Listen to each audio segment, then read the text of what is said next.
Good evening and welcome to the July 7, 2015 Planning and Zoning meeting. If you could please stand for the Pledge of Allegiance, then a moment of silence. I pledge allegiance to the flag of the United States of America and to the republic for which it stands, one nation, under God, indivisible, with liberty and justice for all.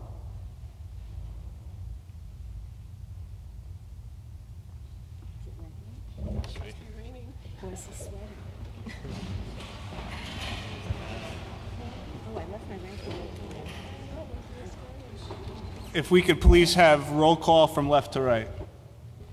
Anthony Sutton. Mike Dolan. John Grant. Jean Servine. Edward Mead. Carl S. Moore. Tom Nickel. Tom Panzella. Jim Quish. I am Ben Gettinger, also present, David Sulkus, City Planner, and Phyllis Leggett, Board Clerk. The first item on the agenda is 8-24 approval, land swap with Milford YMCA.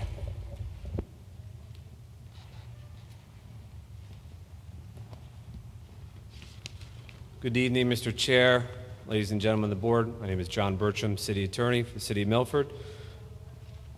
What is before you tonight is a request for 824 approval from this board for a land swap between the city and the YMCA. This is part of the city's efforts to develop two multi-purpose athletic fields, as what you probably know as the Orchards, which is adjacent to the YMCA property. As you can see from the color map, I believe that would have been provided to you, the ideal design of these fields has the two fields oriented in a way that encroaches upon the YMCA's property. And what we are asking this board for is approval to swap approximately 2.7 acres, which is the driveway to the YMCA extending to the rear of the property, which the city was deeded by the YMCA to the city in 1971 in exchange for 2.5 acres, which is probably towards the end of the fields. And after many designs, Mr. Piscatelli from the Recreation Department is here, Charlie Clifford from the Y is here, a lot of conversations. This is the best design that we could come up with and the best path forward to make this project happen. In terms of the approvals that we'll need going forward, this is the first of probably several steps, obviously subject to this board's decision. City would then seek approval from the Board of Aldermen. The YMCA would also have to receive approval from its governing body to do this land swap. If anybody has any questions for me or Mr. Piscatelli or Mr. Clifford, we're here to answer them. Thank you. Any comments from staff? No, it's a good plan. I actually worked with Mr. Piscatelli and the YMCA early on in trying to situate fields that are usable at the site, and there really wasn't a way of doing it without the fields being partially on YMCA land. So the fact that we're able to make this swap and keep the fields all on what would be city land is a very good idea and a good design. Thank you. Any questions from the board? Seeing none, would anyone like to make a motion? Mr. Quish. I'd move to approve as presented.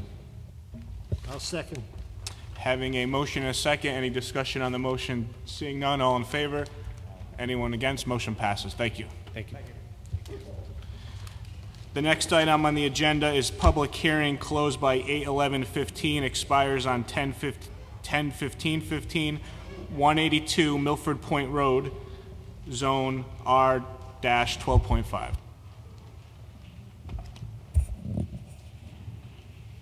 Good evening. My name is George Wiles from Wiles Architects. I'm the contract purchaser for 182 Milford Point Road. My attorney, Peter Moline, couldn't be here this evening because he was called to California suddenly and couldn't get out of the trip. So he's asked me to stay in his stead. With me this evening is Matt Pop, the environmentalist on the project, and Joe Codispoti, who did the civil engineering. Before we get started, I'd just like to pass out some information for the board. And also, I have one copy of the archaeological study because it's just too long to copy, so maybe I could give that to the chairperson.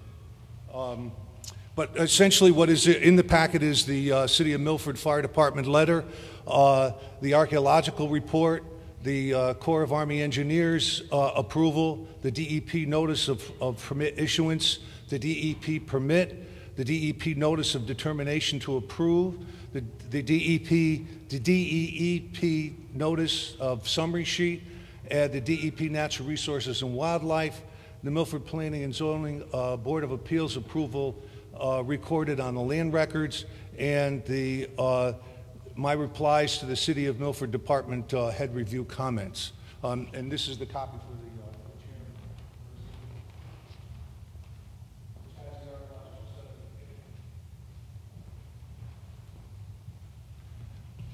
the at this time, I'd like to introduce Matt Pop, who will walk you through the coastal area site plan application and the special permit.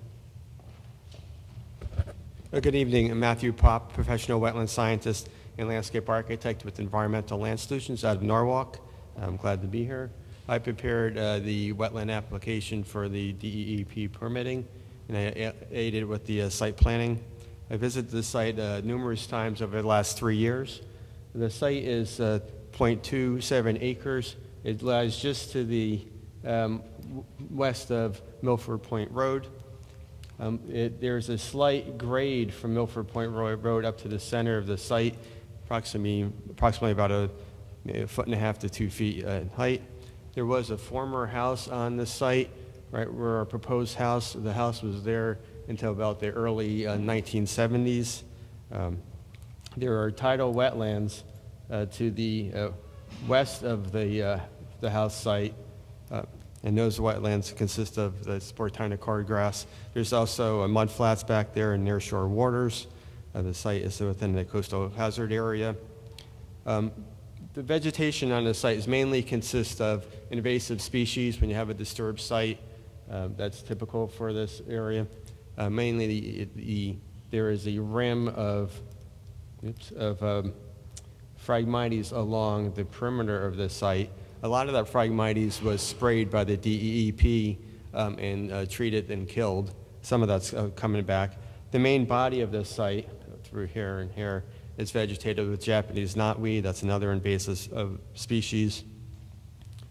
Right along the road edge, there's a narrow, about a 3 to 4 foot band of blackgrass, which is a tidal wetland vegetation. It grows on the upper edge of the tidal range.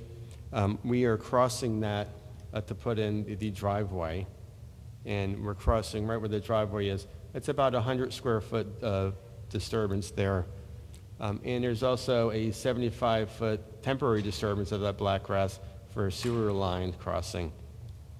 Because we were crossing that or impacting that blackgrass, we needed to get a tidal wetland permit from the DEP, which we have, I think, which has been submitted in that package. They reviewed the plan in detailed, and there was a lot of back and forth with that.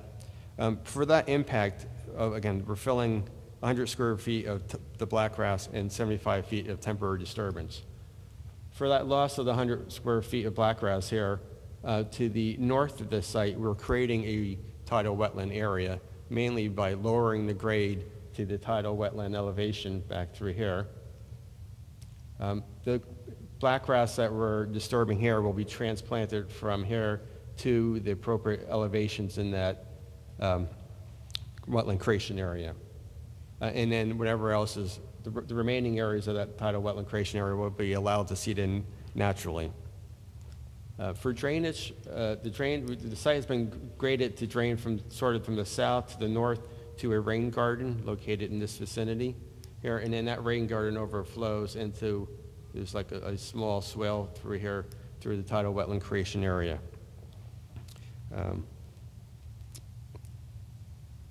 And I think with that, again, their site is, there's no trees on the site. There's one tree right in the center of the site, which is, I think, has died over the last 2 years.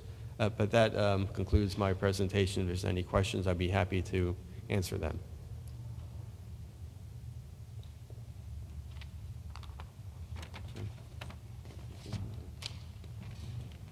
And now, Joe Codespoti, would you please go over the civil engineering, walk us through that? Thank you. Good evening. My name is Joseph Codespoti. I'm a land surveyor with Codespoti and Associates, 263 Boston Post Road in Orange.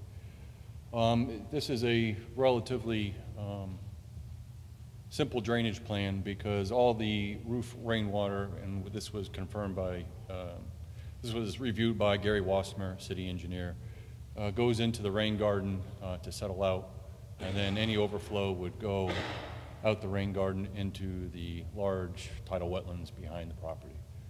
There is no drainage out on Milford Point Road that we could utilize that would be sufficient for the site, so that the plan before you, again, is pretty basic, straightforward drainage plan. If you have any questions on it, I'd be happy to try to answer any questions. Thank you. Any comments from staff? You were given this evening the staff report from Mr. Harris. Attached to the staff report are all of the various staff reports from the other city departments. I'd just like to call your attention to the fire department's report. The fire department is concerned about access to this site because Milford Point Road floods. So if you want to look at that, and that's pretty much it. Thank you. Any questions from the board? Mr. Nichol. Standing in front of that house on Milford Point Road to the right, there's a creek, or there was a creek. This portion right here. You said you were going to fill that in or level it out of sorts? Matthew Pop, that drainage swale remains, but the southern side of it basically gets wider to make up, and the idea is making it wider. That area will be vegetated with the tidal wetland vegetation to compensate with the 100 square foot of tidal wetland we're losing. So the drainage swale stays up through here at the northeastern portion of this swale, and then down to this area. Again, it just gets wider, and it gets expanded from the drainage swale towards the house, towards the south. The flooding that I see as I drive through there on several occasions occurs more to the front of that house as to where that area is we're discussing. Now, how are you going to get that water that's in the front of the house to filter out of there? I mean, that road floods constantly. Putting a house in there and curbing and sidewalks and driveways? There is on the grading plan, it shows that there is a swale from the front of the house, and it drains from the front towards the north, towards this rain garden, and into the swale, the drainage swale, the existing drainage swale. It seems like the low area, though, is directly in front of the house. Another question while I'm at it is, what was the size of the house that was there prior to this one that you're going to build? From the best that we can surmise from the photographs from the University of Connecticut when we discovered that the house was there, we approximated and I can't guarantee it, but the best we can is that it was probably about 800 square feet, and it was two structures. 800 square foot looked like a main house, and then it looked like a garage or some other outbuilding of probably about another maybe 300 square feet somewhere in that area. But those are from aerial photographs that are from about 1970 in that area. The house that we're proposing has maybe that's a good segue to walk you through the house.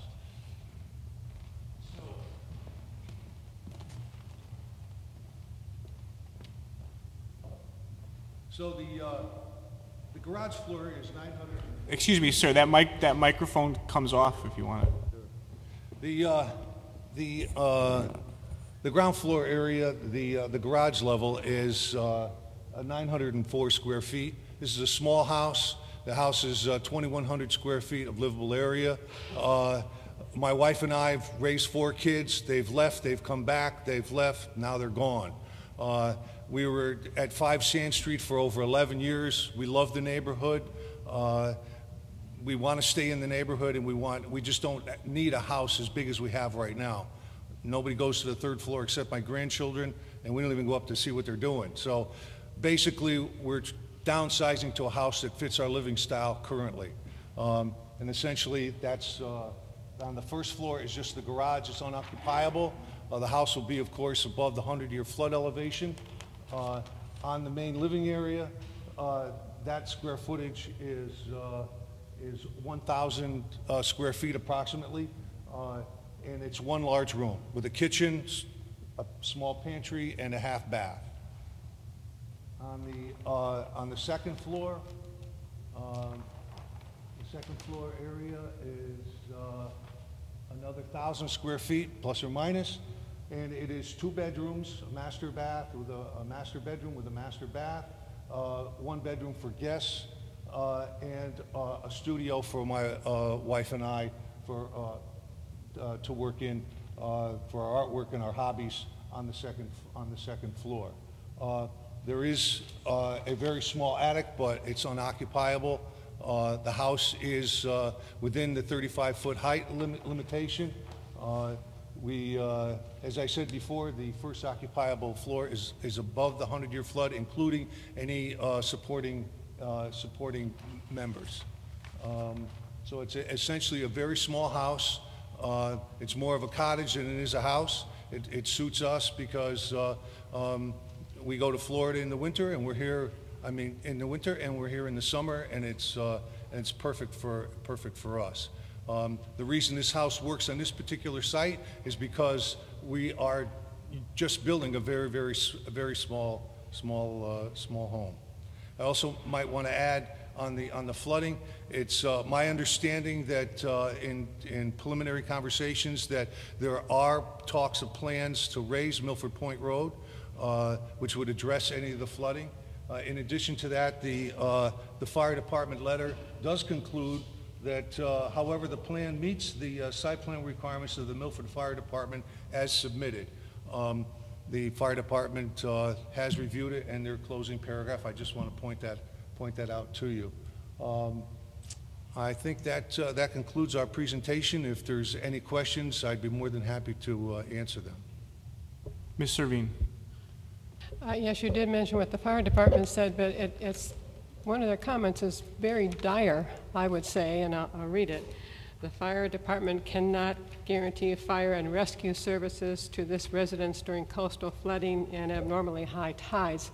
We know that area floods frequently, and in the light of the past 2 storms we've had, I would think that would be a pretty unsafe residence. Well, it's really no more unsafe than the residence that we are at 5 Sand Street for the last 11 years. That flooding area relevant to us at this point, though. It's the same flooding conditions there that it is on Milford Point Road. When we get a hurricane tide or we get a high tide in the fall and the spring, those streets do flood, and emergency vehicles are able to get down. As a matter of fact, there's more flooding at the intersection of Milford Point Road and Morningside than there is on Milford Point Road in front of our site. So I think that the fire department has taken a look at this, and they feel that it's okay. I think they did say that they couldn't guarantee rescue trucks down there, but one other question I have is, you have increased then the impermeability of that lot? Maybe, Joe, you might be able to answer that. The increase in how we're handling the... Well, since it's it's basically 100% pervious now, anything that you put on there will increase the impervious area, but that's why the rain garden is there, to handle the 1 inch of runoff. The footprint of the house isn't any different than what was there previously? I'm sorry? Footprint of the house isn't any different than what was there previously? I'm not familiar what was there. That house predates me a little bit, the old house. So I'm not familiar with exactly unfortunately, that old house, from what I've been told, is it burned down early in the 1970s. There's not a lot of records of the size of the house that was there. Mr. Sutton. Yes, Mr. Weil. So just to confirm what Mr. Sulkus pointed out and Ms. Servine pointed out, you are aware of the recommendation of the fire department that they cannot guarantee fire and rescue services during coastal flooding and abnormally high tides, correct?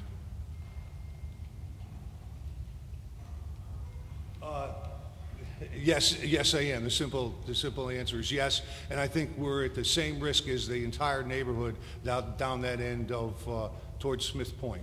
Okay, and that said, particular to your application, this petition, despite this comment and lack of a guarantee from the fire department, you are wishing this board to accept and to approve your petition. I'm not sure I've got the document that you've got in front of you. Is this the fire department letter? Dated May 18th, 2015. And the closing paragraph says that, however, the plan meets the site plan requirements of the Milford Fire Department as submitted? That's the one. Is that the same letter? That is. Okay. All right. My question to you, sir, is that despite the fact that this letter says the fire department cannot guarantee fire and rescue services to this residence during coastal flooding or abnormally high tides, you are before us asking that we approve your petition, correct? Correct, but in addition to that, I think that the fire marshal goes on to say that it's recommended that NFPA 13D be added to the house and installed, and if that was a condition of this approval, we would accept that.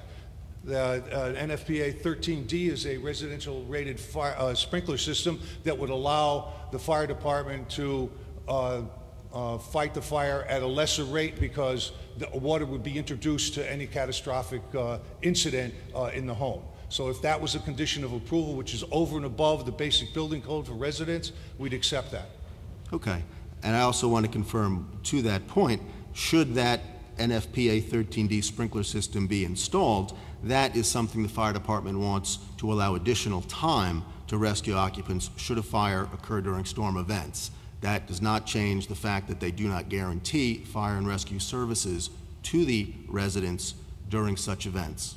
Well, I would submit, is that your understanding? I understand it, but I also submit respectfully that that's the same situation for that entire portion of that neighborhood. What is that based upon? That's based upon the elevations that we show on our site plan, which is elevation 6.5. That's exactly the same elevation as my garage at 5 Sand Street, my previous garage at 5 Sand Street, and just about all the houses down in that area on Marsh, Derby, and Sand Street. Okay. I just want to make sure you're aware of that lack of a guarantee for those services by the fire department, and you wish to proceed with us having to approve the application. And in my opinion, the reason that is put in there is because I think the fire marshal is trying to emphasize that he'd like us to introduce NFPA 13D.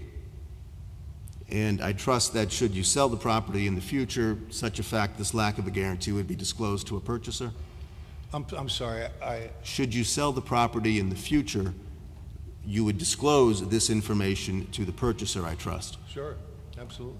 Thank you. Any further questions? Seeing none, we will open this up for public comment. Let me just read the procedures. If you could please approach the podium, clearly state your name and address, and please spell your name. Address all comments to the commission. If your comments have been previously presented, please refrain from repeating. State your comments in a clear and succinct manner, and please keep your comments under 3 minutes. If you're in favor of this application, please come to the podium. Hi, my name is John O'Connell, John-O-C-O-N-N-E-L-L. I'm a resident of 283 First Avenue. My residence actually is across the street from the proposed building of the single family residence. And I think some of my concerns and my family's concerns, which you guys have touched on, is first, I know some of you have said that you're familiar with the site. Have all of you been able to familiarize yourself with the site during the high tide when those actually occur? And if not, I would absolutely encourage you to do so, because as they're speaking, I think it's a little more problematic than has been stated thus far. As we have seen as people that live across the street from the location, it floods every full moon. There's 13 full moons a year, and it floods 2 days before and 2 days after. You do know you're speaking in favor of the application? No. Okay. No. Well, people that are in favor of the application, I'm sorry. I called thought to this the was podium. against. Okay. If you may be the only one, but if anyone's in favor, they're going to speak now, and then people opposed to the application. Then let me retract. Okay. So if there's anyone in favor of the application, please come forward. Seeing none, if you're opposed to the application, please come forward. Here I come.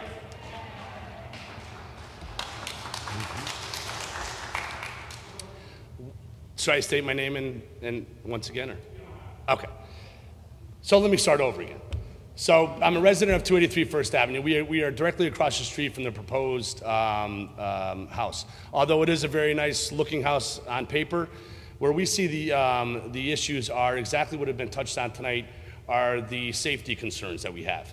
I've got an 11-year-old child. I've got 2 elderly parents that live on my property, and the police have permanent police barricades on each side of Milford Point Road for a reason, because of the frequency of the flooding. The flooding occurs every full moon, 2 days before, 2 days after, twice a day during those occurrences. Which is even more concerning, is Mr. Wiles had mentioned that he's gone throughout the whole winter, so therefore that problem becomes my problem if there's any issues or what have you with this house.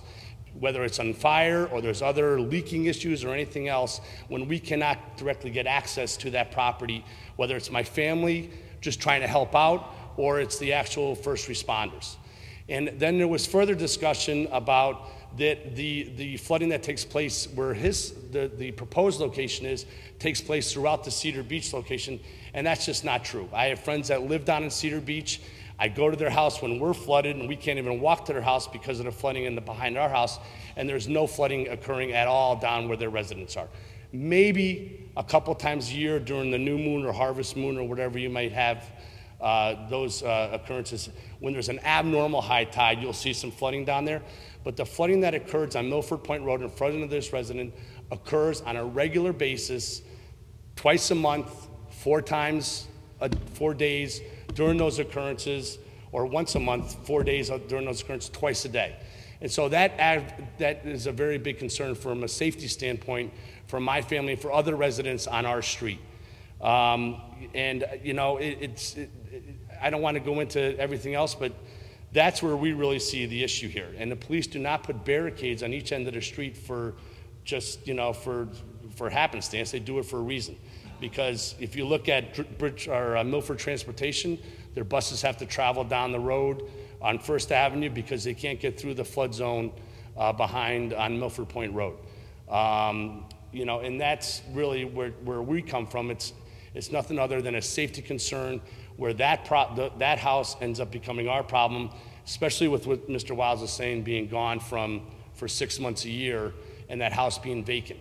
And they can put all the fire extinguishers or water systems in there that they want, but still it's just to deter and slow down the fire. It's not to put the fire out. So I think everybody needs to realize that, and if you haven't, as board members, gone and seen the area that's been discussion during these high tide periods, I encourage you to do so, to see really how bad it is and the problem that they would realize in even being residents there. I mean, 4 days a month they can't get to and from their house, or they're locked into their house. So anyway, that's my 2 cents. Thank you. Anyone else opposed to the application?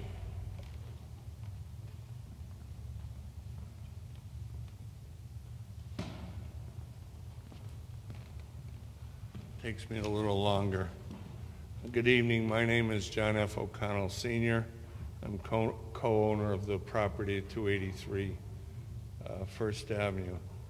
The first point, I don't know if it's been looked at, but the approvals so far for this property assumed a certain elevation of the road.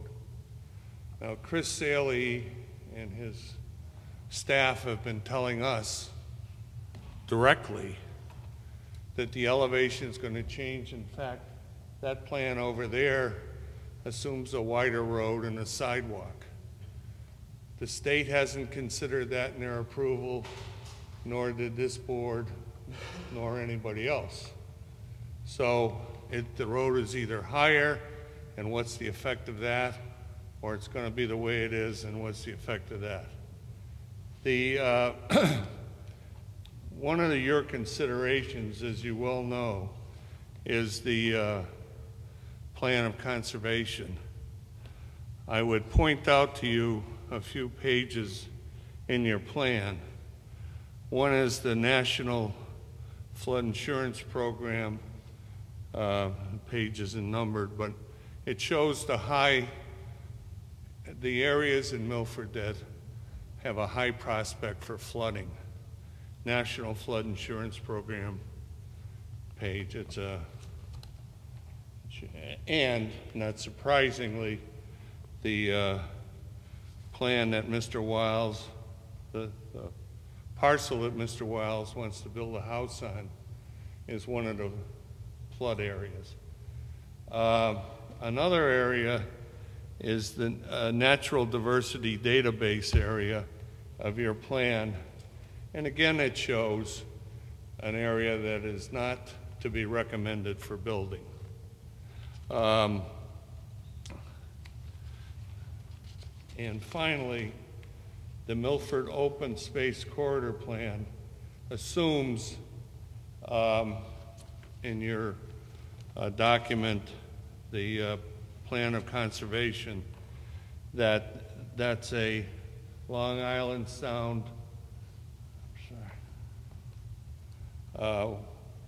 beachfront area. Now, also, Mr. Wiles' proposed cottage is 3 times bigger than the house that was there before. It's gone from 800 square feet or so to over 3,000 square feet. Now, to an architect, that may be a cottage. It's not a cottage in my opinion. Also, in the second paragraph under board action, it deals with the whole issue of safety that this board has to consider. I'm not going to repeat what my son said, other than to say, as some of you know, and all of you should know, there are many days a month you cannot drive on that street. In fact, it's interesting, the public buses are higher, the axles are higher. They have to come down our street, First Avenue. So cars can't come down that street. Cruisers can't come down that street. Apparently, in the opinion of the fire department, there are days when they can't either. And the final point I would respectfully call to your attention is the last 4 words of the 3rd paragraph that this board has to consider. And that has to do with the fact of whether or not Mr. Wiles' proposal would impair the value of our property. You don't have to be a planner to figure out that if a 3,000 square foot house is plopped across the street in the marsh from Mr. Lesko's house and our houses, that the value of our property has been impaired. I'd be glad to answer any questions. Thank you. Thank you for listening. Is there anyone else opposed to the application?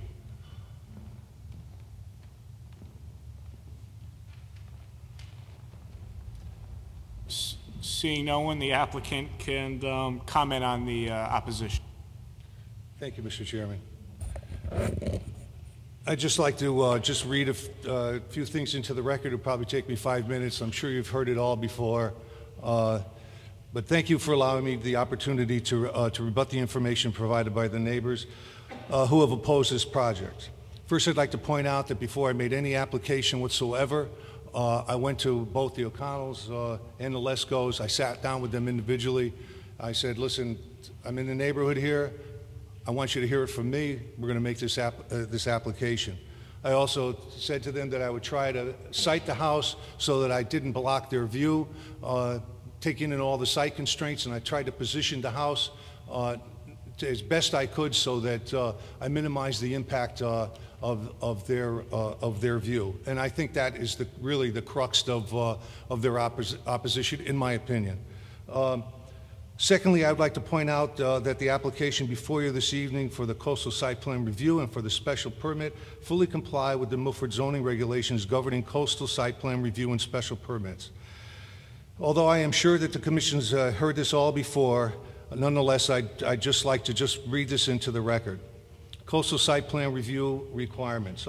Under section 5.12.4 of your regulations, this coastal site plan application is consistent with the applicable coastal policies in section 22A-92 of the Connecticut State General Statutes, as determined by the Connecticut DEEP, which has previously approved this application. The potential adverse impacts of the project are minimal and were found to be acceptable by DEEP with respect to coastal resources as defined in 22A-93, subparagraph 15 of the Connecticut State Statutes. The potential adverse impacts of the proposed activity on future water-dependent development opportunities in the area are minimal or non-existent, where found to be acceptable by DEEP. In accordance with section 22A-93, subparagraph 17 of the Connecticut State Statutes. As indicated in the plans and as explained by our engineers, great measures have been taken to mitigate any potential adverse impact of the proposed activity on coastal resources and future water-dependent development opportunities.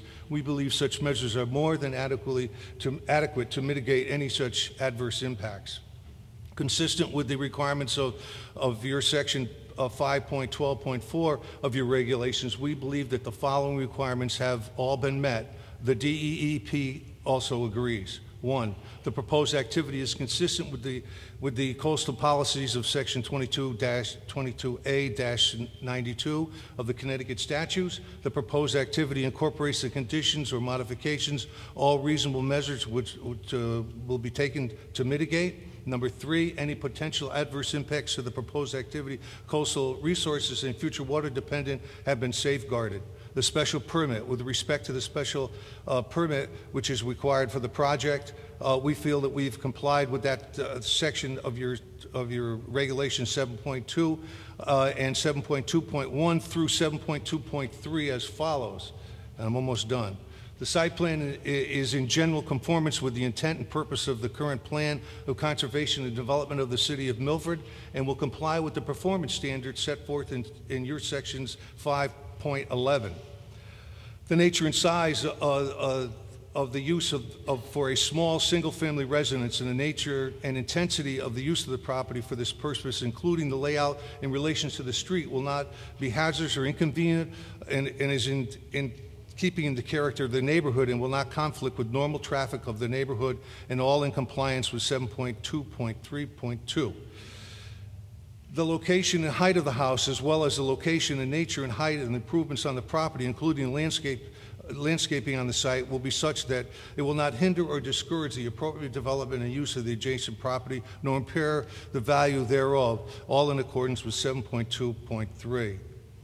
In conclusion, for all of the foregoing reasons, we respectfully request that the Commission see fit to grant the special permit and coastal site plan review approvals, which are required, so that my wife and I can build the house. Just a couple of inaccuracies, so that everyone's clear. The house is not 3,000 square feet; it's 2,100 square feet. And in terms of the flooding, We have lived there for 11 years. We're familiar with the flooding. We know what the flooding is. We've lived with it. We are more than happy to live on this site. We're more than happy to live in the city of Milford. We think it's a great place. It's a great neighborhood. The house we're in right now is just too big, and we would like to have a smaller house that we think we've taken every precaution to do. With that, I conclude, and I thank you very much for your time. Thank you. Any questions from the board? Mr. Quish. I don't really know if it's a question. I don't think that there is an answer, but there is a plan to raise that road. And if that road is raised, it will create a barrier for the water. Now, the water now floods the street, and if the road is higher, it's going to act like a seawall, and so that's going to raise the water on your site. So my comment is that I don't think that has been addressed in the present engineering. If I can make an attempt. Fortunately, the site is a small knoll, believe it or not. Currently, it's at elevation 6.5.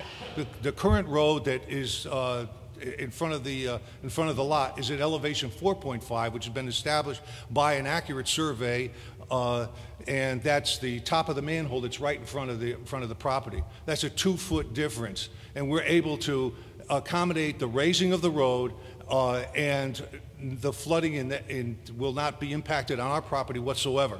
As a matter of fact, it'll be a great improvement because there'll be no water in front of our house once that road is raised.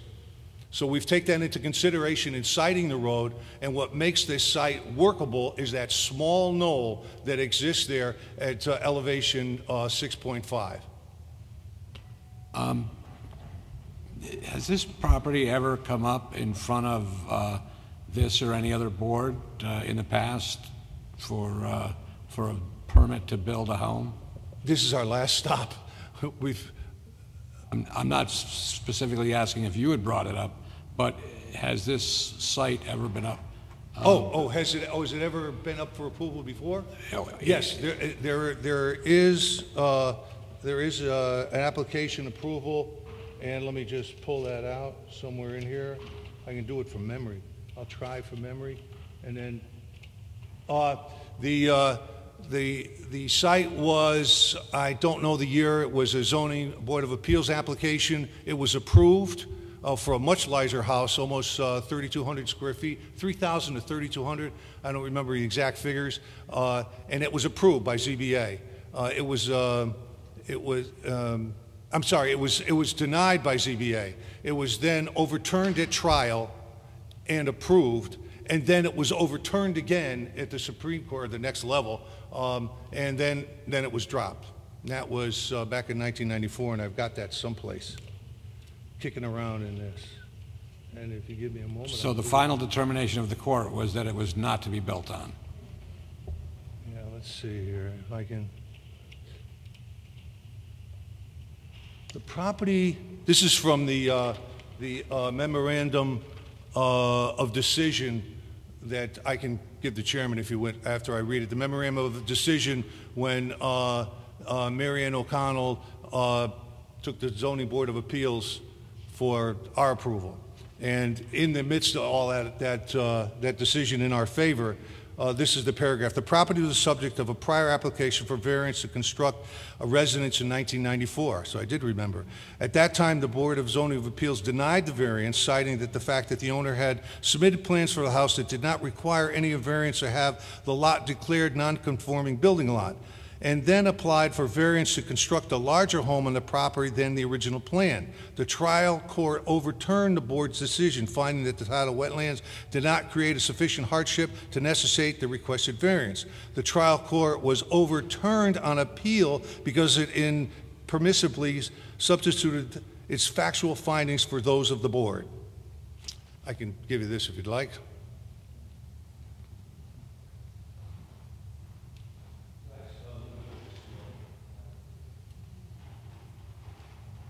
Servine. Yes, I have a legal question, and I'm asking it now because we might need to keep the public hearing open. for my questions being answered, but we have 3 lawyers on this board, and so I'd like to direct my questions to them at the moment. We have a warning here from the fire department that says they can't guarantee fire and rescue in certain situations. So let's just say we were going to approve this, and we did approve this, having this information in front of us. And then a disaster did occur. Would the city be liable because this board approved it? Any lawyers on the board want to answer that? Or? I'm a divorce attorney, so I can answer questions. You're over my head on that one. Maybe related to it, who'd get the house in a divorce. But I think Mr. Dolan may have an answer. Yeah, I do personal injury law. My suspicion would be no. There would not be any liability on the town's part for that. Certainly, perhaps liability for you if it were to cause damage to somebody else's house. But as far as the city, I would say no. Yeah, I'm glad you. I'm sorry to interrupt. I would concur with Attorney Dolan and Board Member Dolan, also practicing personal injury law. That actually was the basis of my question for Mr. Wiles as to he's fully aware of this, but yet he and his family are choosing to live at this residence despite having this concern raised by the fire department of the city of Milford. Thank you. And I don't know how I can answer it. We understand the risk of living near the water, and we embrace that lifestyle. I mean, it's just a great place we can't wait to build. Thank you. Any further questions from the board? Seeing none, does anyone? Mr. Chair? Yes. Under our process, people can rebut the rebuttal. I was trying to avoid that. If you previously spoke, you could rebut the rebuttal, and then the applicant could rebut the rebutted rebuttal. Really? Yes. So they have one more opportunity, and then you have the last opportunity.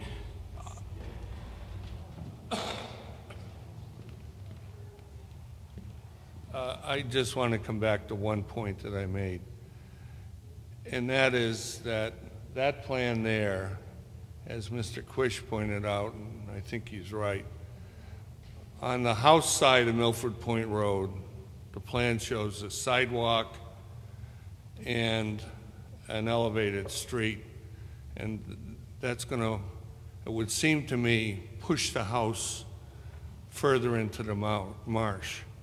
I don't know if that's right or wrong, but I don't think that question has been answered. One elevation has been approved. Now we've got a different set of facts, apparently, and they've never been considered. Thank you. I'd be glad to answer any questions. Thank you. Don't worry, I'll be quick. So Mr. Wiles brought up a very interesting point. What he was saying was in front of his house would be flood-free, so to speak. But what happens to either side of his house, down Milford Point Road, or above Milford, above where his property is, where both egresses into the property for emergency or first responders would be occurring? There's no plan for that. There's a plan for in front of his house, which is nice, but there's no plan. It's water. We've seen it flood. It is crazy down there once a month with the flooding. I'm sure some of you can attest to it. I know even public transportation in the city can attest to it. What happens to that water? What happens is it just gets worse down the other end of the street or on the top of the street, where, again, the egresses are into the location for emergency responders or otherwise. So thank you again. I don't know if you have any questions. I doubt it, but thank you for the time. Thank you. Now, the applicant could address specifically what was just said if you decide to. Okay. George Wiles again.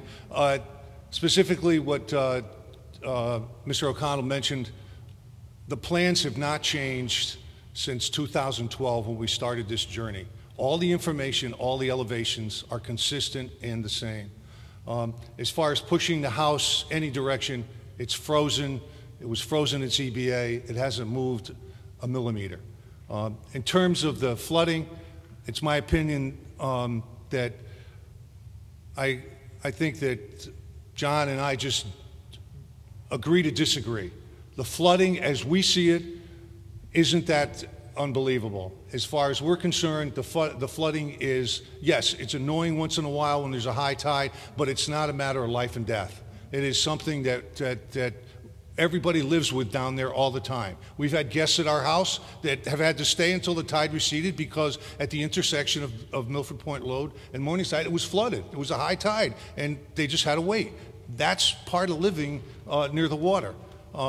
So I think that the real crux of the objection is that I don't think that the O'Connells ever thought that a house was going to be there. They thought this is their view. We're building a house, and I think that's the crux of their objection. So that's all I have to say, and again, I want to thank you for your time. Any further questions from the board? Seeing none, would anyone like to keep the record open? Seeing none, we will close the record. Does anyone see any reason why we can't vote on this tonight? Seeing none, any discussion? Mr. Quish. You know, I do think that that the elevation of the road, I don't know exactly how high it's going to be, is going to create a bowl effect that has not been fully addressed in the engineering. So I'm not going to be able to support the petition. Anyone else? Mr. Mead. Thank you, Mr. Chairman. Just one question, if anyone knows if the road is going to be raised, when and how much of the road and when? No. As staff, I can tell you I don't know. Mr. Veen. I think we have to make our decision on what exists right now, not what may or may not exist in the future. Forgot my other point. Hang on. Does anybody else have a question? I'll get it in a minute. Well, I have a comment. You have somebody that wants to build a single-family residence in a residential neighborhood. He bought the property. It complies with our regulations. I don't think we should just tell somebody you're out of luck, you can't build because there's flooding. I mean, there's flooding in the neighborhood. I don't know what other alternative the property owner would have. Either you build a house or you just wasted money buying a piece of land. So I'm in favor of allowing them to build, and I think as long as we make it the condition that they put the sprinkler system that the fire department recommended, that they should be able to build a home.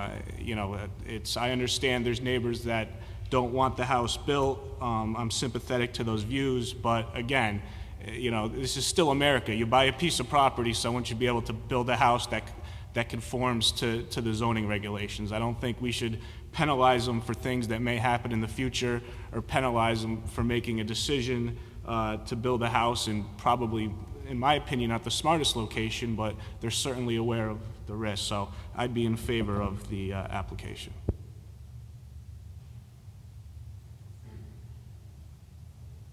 Mr. Moore. Yeah, I'm going to agree with the chairman in response to the applicant and trying to build on this particular property, and that it's his risk that he's incurring, and basically I'm in favor of it. Any further comments? Mr. Sutton. Just in addition to the comments you made, Mr. Chairman, in any motion to approve containing the recommendations from the fire department about the sprinklers, I would suggest that we make the motion to approve contingent on the plans being in accordance with any of the departments that weighed in on the application, not particularly fire, but to the extent that the city engineer, any other city department. Any further comments? Mr. Dolan. In addition to any requirements from the departments, I'd also think we should make the application contingent upon the installation of the NFPA 13D sprinkler system, which the fire department recommended but did not require.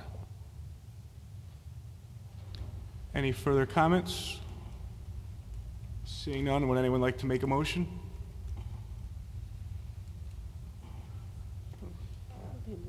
Mr. Sutton?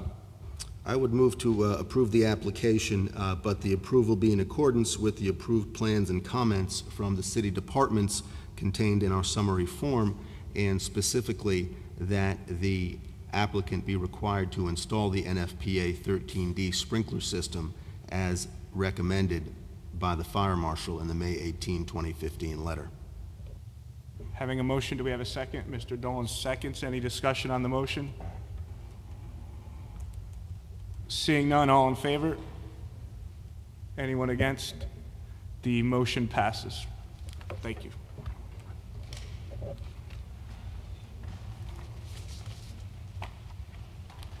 The next items on the agenda are public hearing closed by 7/21/15, by extension expires on 9/24/15, petition for zoning regulation change, petition for zone change Wheelers Farm Road, East Rutland Road, zones DO 25 and R-A, and Wheelers Farm Road, East Rutland Road, zone DO 25.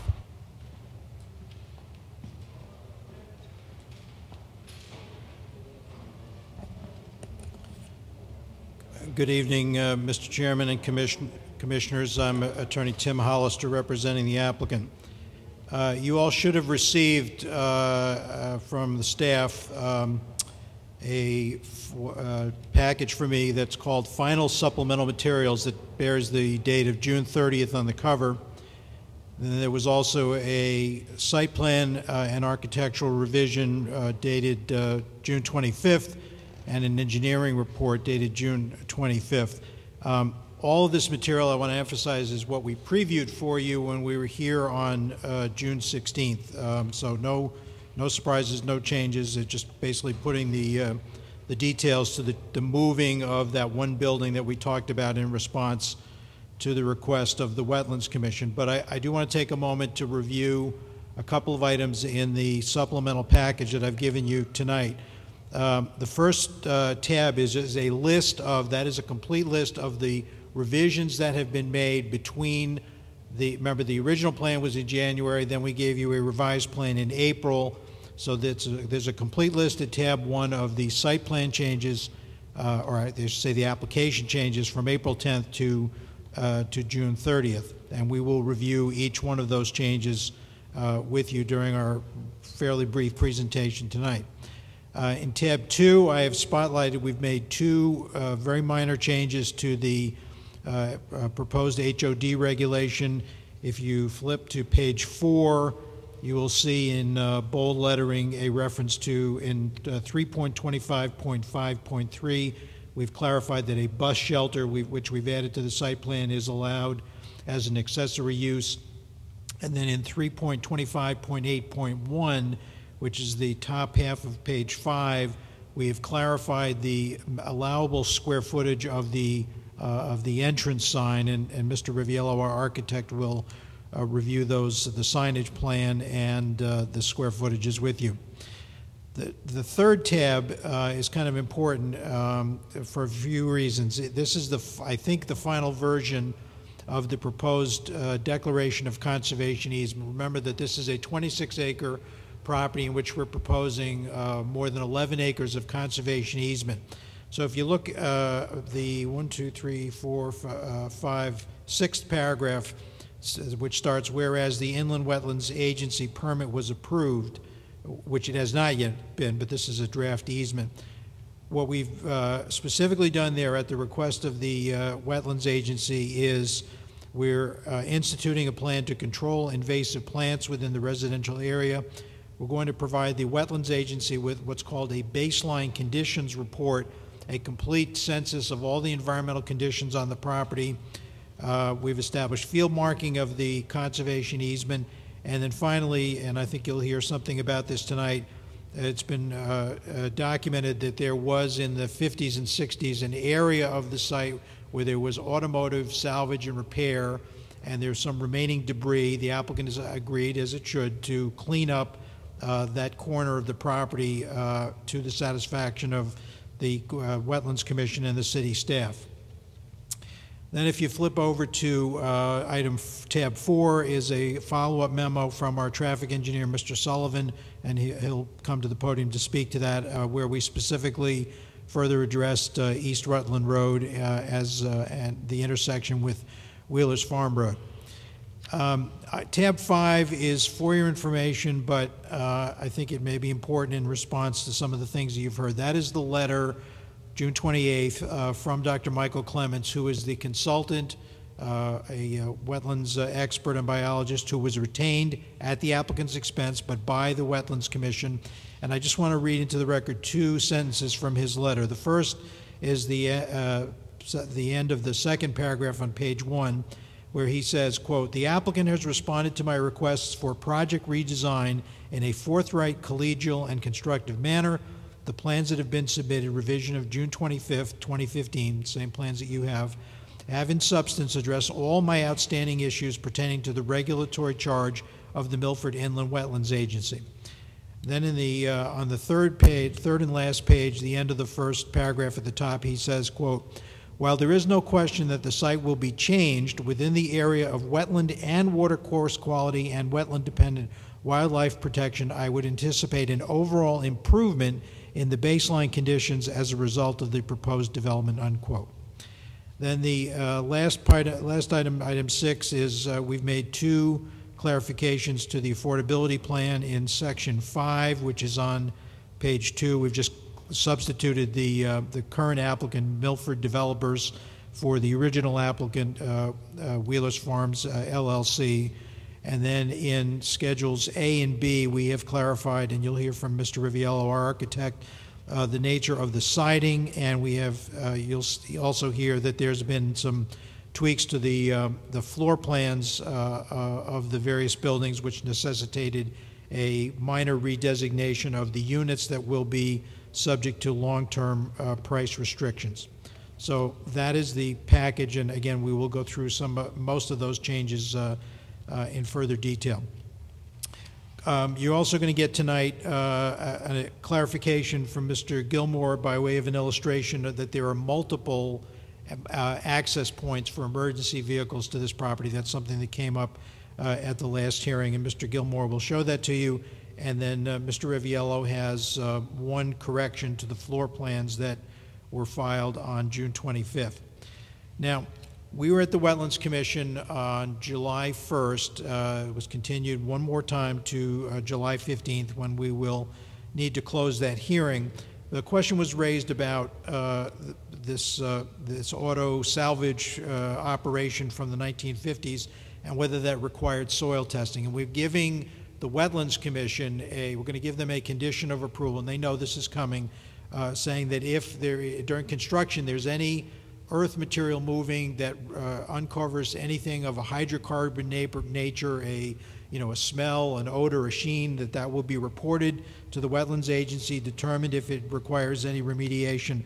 But for the purposes of tonight and for the record, I just want to make a couple of points clear about the environmental condition of the site and this specific request, and this is also noted in a letter which I believe you also have from Representative Stankowski. I'm sorry, I mispronounced it, Stanesky.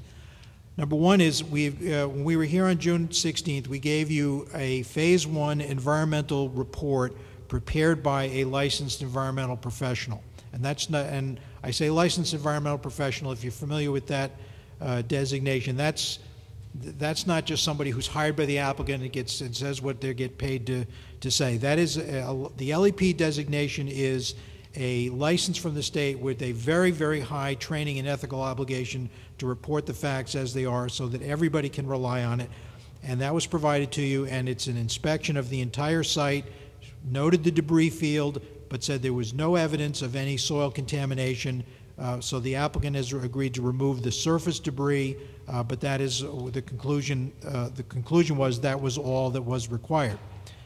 In addition to that, in the Phase 1 environmental that we gave you on June 16th, there was a follow-up to that where the LEP performed a limited amount of soil testing for residual pesticides and found that because there had been agricultural use on the site in the past, and demonstrated that the few places where there was a detection, it was well below the DEP guidelines for residual pesticides.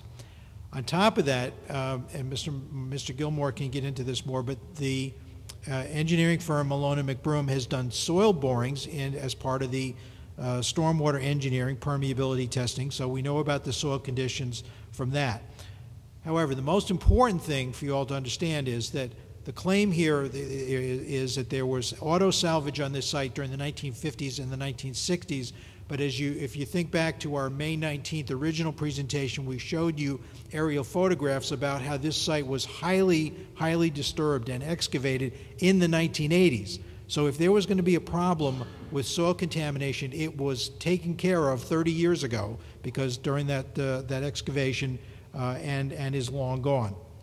Lastly, I will point out that the Wetlands Commission, the Conservation Commission, and the city staff and Dr. Clements have walked the site thoroughly, and they did not, they're the professionals and the ones with jurisdiction, they did not notice or report any environmental conditions that need remediation. So we don't believe there's any basis for further soil testing. The site is clean except for the debris field, which we will clean up as part of the approval. So with that introduction, we're going to take maybe 15 or 20 minutes. John Gilmore is going to lead off and walk you through the site plan changes. Dave Sullivan will give you the brief comment on traffic on East Rutland Road. Mr. Riviello, our architect, will walk you through the architectural revisions, and then I will close the presentation. So I will turn that over to Mr. Gilmore.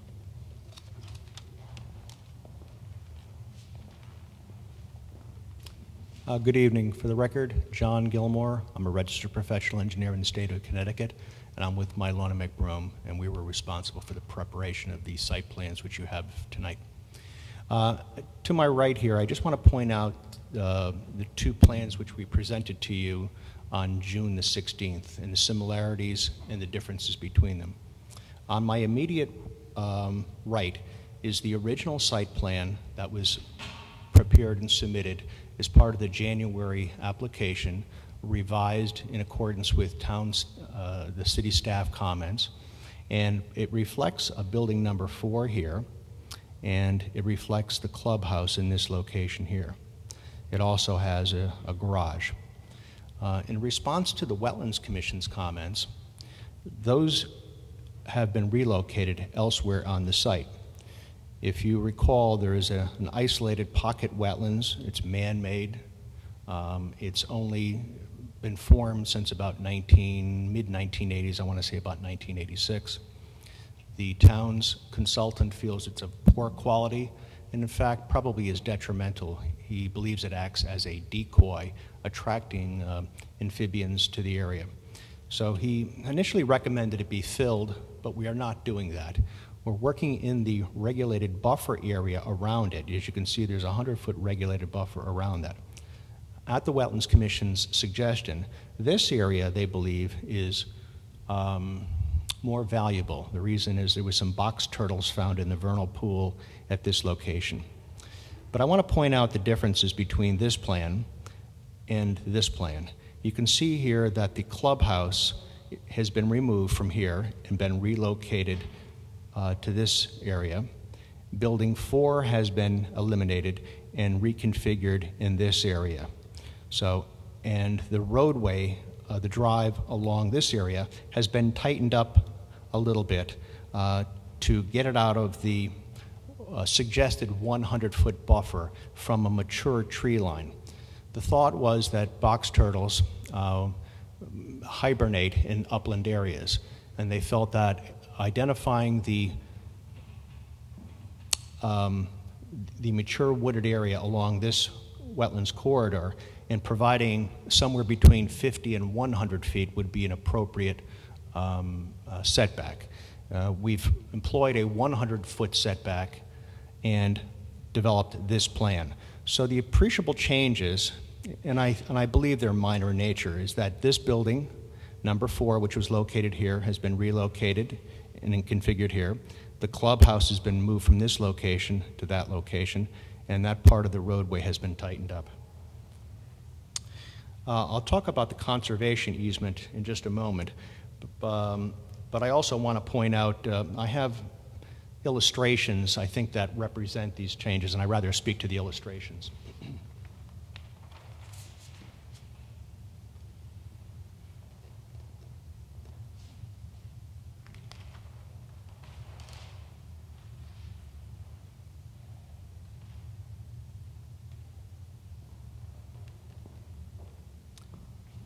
I believe we've shown these to you before as well, and this represents the entire site and the surrounding area.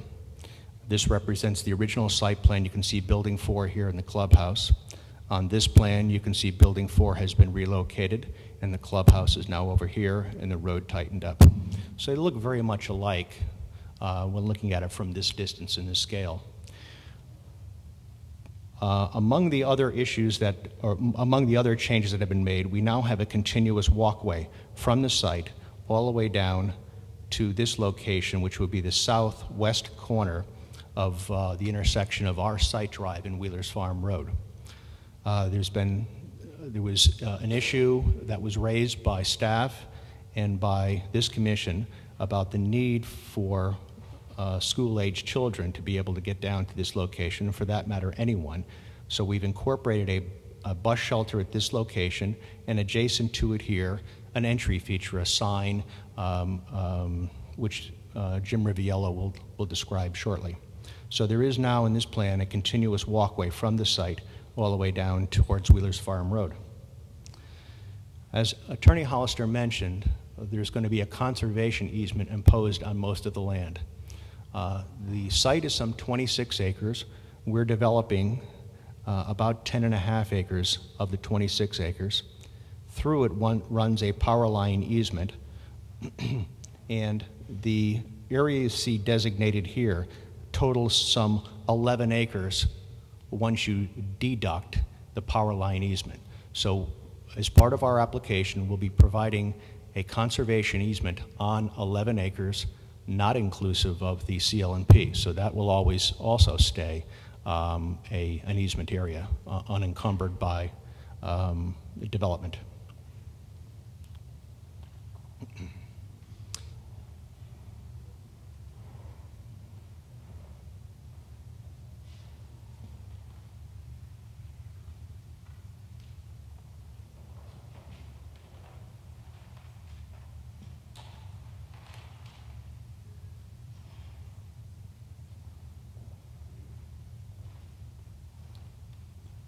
So this is the conservation easement plan which we've represented. So the area outlined in green here, this area and this area, are part of the conservation easement with the power line running through it.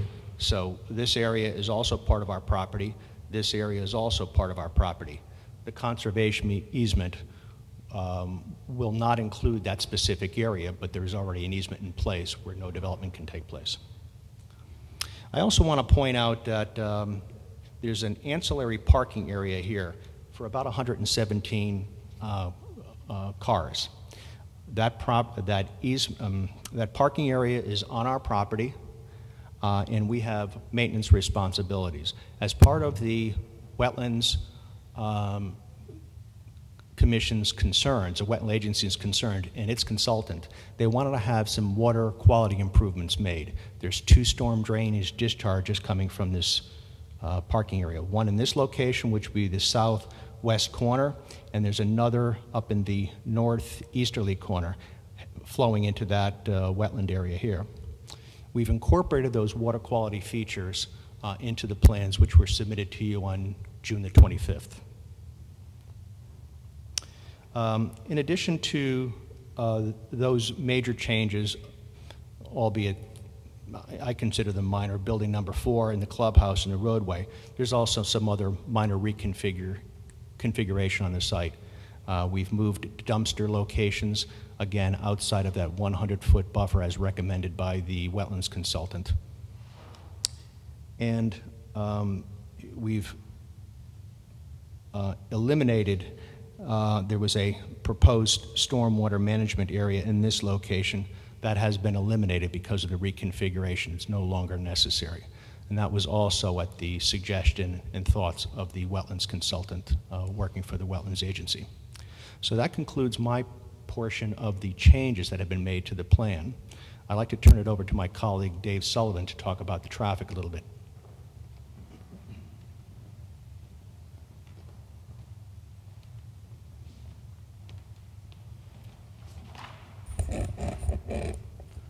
Good evening once again. David Sullivan, professional engineer, manager of the traffic engineering group at Milona McBroom. In the packet there was a letter submitted, a memorandum actually, and what I tried to do was just kind of summarize some of our positions relative to East Rutland Road, and really why we feel it's not being impacted from a traffic standpoint. So there's three things that I'll point out. The first thing is from a capacity standpoint and from a volume of traffic standpoint. The only place where any traffic even outwardly passes East Rutland Road is at the intersection of Wheelers Farm Road. And again, we expect a negligible amount of traffic will go down East Rutland Road. The DOT and OSTA has guidelines for when they would want us to consider the impacts, and I've pointed this out before, but those thresholds are 100 total peak hour trips or 50 left turns in a peak hour. And just to give you a sense, we're estimating based on the census data analysis we did between 28 and 34 total trips through that intersection, and those we project will be through trips, not turning on or off of East Rutland Road, except for the someone that has a destination specific to that road. Which brings me to the second point. When we did in the last hearing, I gave you a summary of some time and distance comparisons for the regional places, if you were going to work, if you were using a parkway, if you were using I-95, if you were going down to the Route 1, the time and distance advantages of not using East Rutland Road, which is why we don't expect that there will be any more than a negligible amount of traffic there. And of course, to impact or to exacerbate a condition on a road, you have to be on that road. And that's why it's our contention that we're not exacerbating it or not creating any additional concerns on East Rutland Road other than what exists today. And the last point is at the intersection, although it's not required to look at it from a capacity standpoint, we did look at the accidents to see if there were accident concerns at that intersection, and I've reported on those accidents before, and just reiterating that we found no unusual pattern of accidents, no unusual frequency of accidents. The accident experience at that intersection is what you would see on most intersections along Wheelers Farm Road. So the three things: the capacity, it doesn't even meet OSTA, it comes far from meeting OSTA requirements. From a safety standpoint, the accident data was evaluated, and from the actual full length of East Rutland Road, we expect a negligible amount of traffic, so we will not be exacerbating any existing conditions or creating any new conditions of safety concerns on that road. So that kind of summarizes all of our positions on East Rutland Road. Thank you.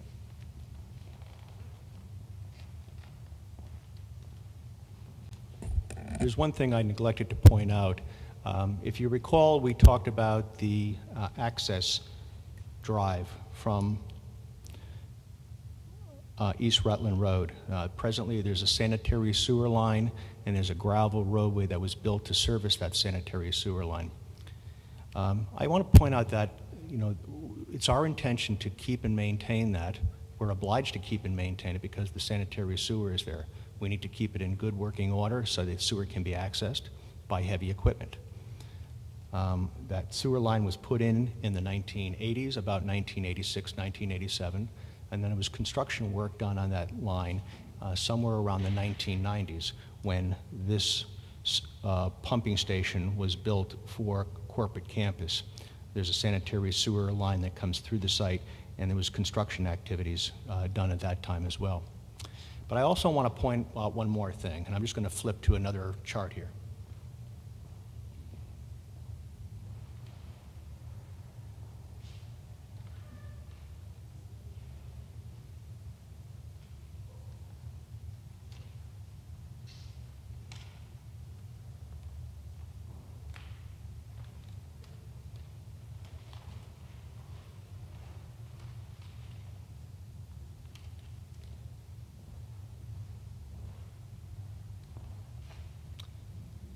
This is the same chart or same graphic that you saw relative to the building development. But on here, there's a series of red lines. So this one is the existing sanitary sewer easement that could be used as an emergency access drive, and we've called it as such. A second means of egress into the site would be to use the connector. If there was an involvement with the building at this location, the proximity of that building with respect to the connector would probably force some alteration of traffic patterns. I suspect fire apparatus would actually come right up to the back side of this building. Fire apparatus would not be accessible to the back of that building, but hose lines and ladders could be used. There's a third means of access, and that's through corporate campus. You can see this line right here coming down to the back side. There's also a sanitary sewer line from their property onto ours, and that is also accessible. If you recall, if you've seen it, there's a little wooden white gate out there. It's not locked, never has been locked to my knowledge.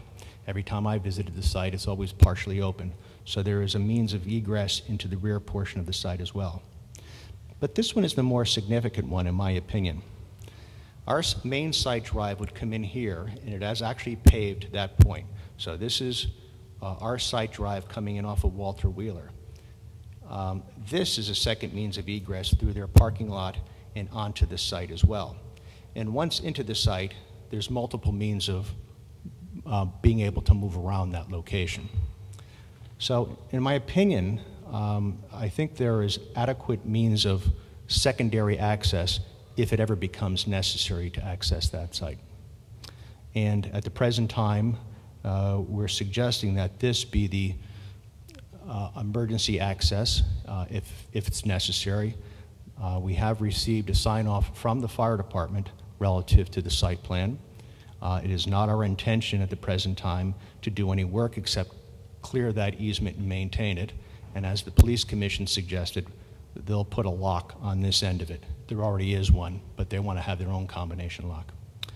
So I will turn it over to Jim Riviello to talk about the architectural changes.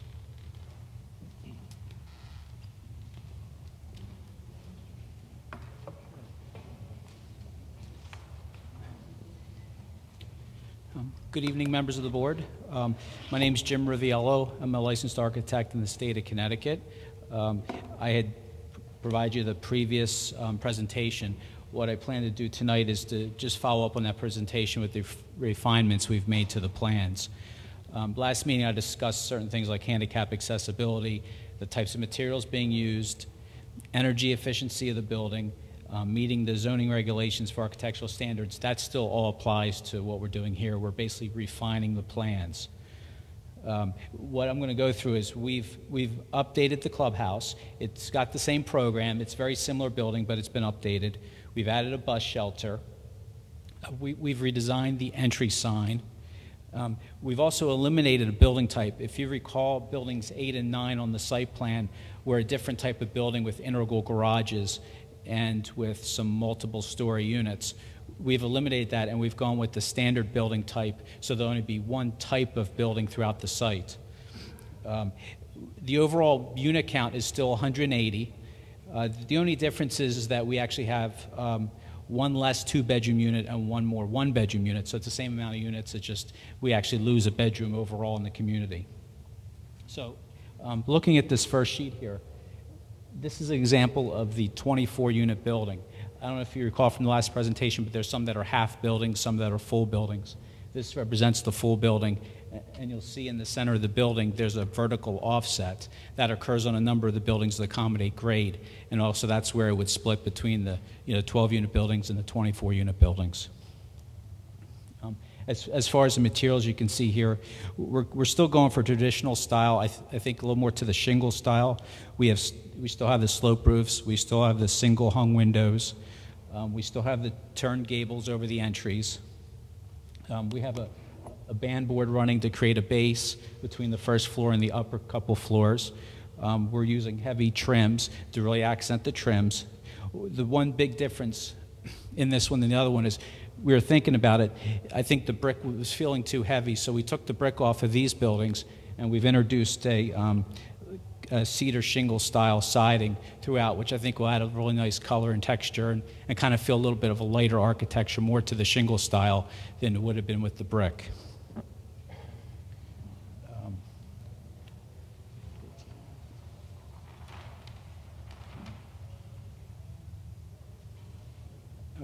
Okay, on the next sheet, these are the floor plans. As I described before, there are 4 units arranged around a stair that creates a module. There's 2 modules in the 24-unit building, and there's just the 1 module in the 12-unit building. We've changed some units. We've actually kept 2 of the 6 units, or we actually had 7 different variations of units on the first presentation. This one, we actually have 6 units. They're all basically similar. They're all kind of located in the same area. They still all feature open concept living and kitchen spaces. They all feature walk-in closets, large bathrooms, and they all have laundries within the spaces.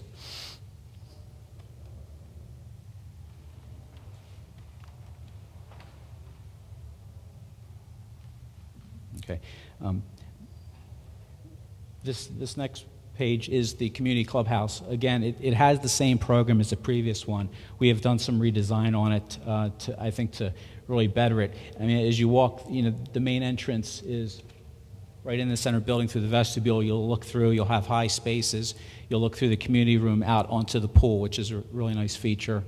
There'll be a catering kitchen like we had, a leasing center to the left, and to the right, the fitness center and the locker rooms.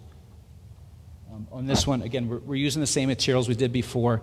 In this case, we did keep the brick around the base of the building. I think this is appropriate for more of a public building. Again, using the same materials, the same features. We have some accents of metal roofs like we had in the first one as well.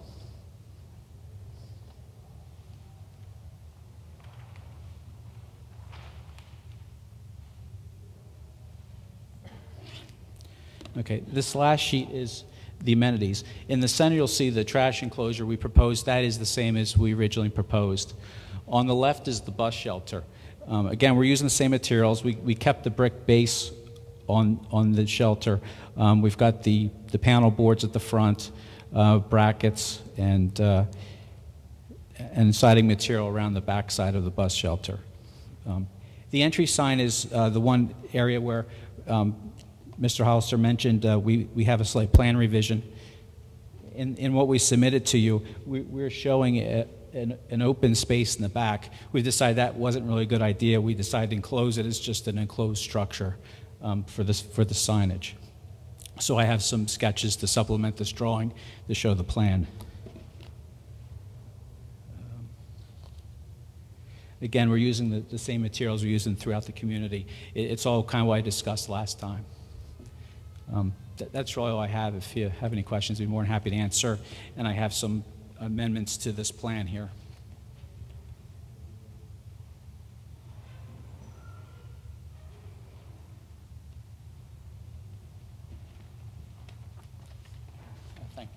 Thank you.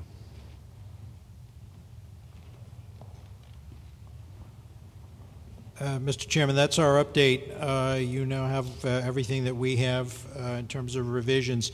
The last thing I guess I need to say is that, as mentioned last time, we do have the ability to continue the hearing one more time to July 21st. Mr. Sulkus and the other city staff obviously got the plans beginning of last week. So I believe there's been some other referrals to city staff to review these final revisions. So I will say that we are prepared to grant a final extension of the hearing to the 21st to make sure that if your staff have any questions about the revisions, that we're able to answer those. So with that, Mr. Chairman, that's all the applicant has tonight. Thank you. Any comments from staff? No, I was going to just tell you what Mr. Hollister just did, that because we have these updated plans, they have been submitted to the other departments for their review. Thank you. Any questions from the board? Mr. Quish. You discussed the concerns about the previous use of the site and indicated that a phase 1 was performed and that we had seen that. I think the concern is that there's some subsurface potential contamination, and I'm not sure necessarily it's only in one corner of the site, but possibly the whole site. And I think it's appropriate that you do an entire phase 2 with a phase 3 remediation plan if there is any subsurface contamination found. Well, Mr. Quish, we've heard this comment from several people. I can tell you that the phase 1 was not just going into a file drawer and looking at reports. It was a complete site reconnaissance that saw no evidence of soil contamination, no hydrocarbon contamination, no residual pesticide contamination, and that has been supplemented. So an actual walkover by a licensed environmental professional that covered the entire site has been done. Then, as I mentioned also, there has been follow-up testing specifically for residual pesticides. Malone McBroom has done the soil permeability test as part of the stormwater plan. The Conservation Commission, the city staff, the Wetlands Agency, and your own biologist and wetlands expert, Dr. Clements, everybody has reviewed the site. This is one of the most studied sites I have ever been involved in. And I should say, on the biological side, which was the focus of a lot of the Wetlands Agency review, the site has been studied for 3 years, because that's was part of the vernal pool review, and we've been over that. And we've been to the Wetlands Commission 9 times this year. So this has been a very studied site. If there were any basis whatsoever for a follow-up on a phase 2 or a phase 3 basis, believe me, the LEP not only would have recommended it, it would have been done by now, but there's just simply no basis for taking 26 acres and doing high-intensity soil. On top of that, remember, we're not touching 15 acres of the site, and within the development area, that is the area that was completely excavated in the 80s and 90s. So to do soil testing in an area that we know from aerial photography was highly excavated 30 years ago to look for soil contamination that originated in the 1950s is a wild goose chase. So we're not in any way lightly dismissing the concern. We're just saying, for all the reasons that I've stated, we just don't think that deferring the application to do that level of soil testing, that there's any technical basis whatsoever for that.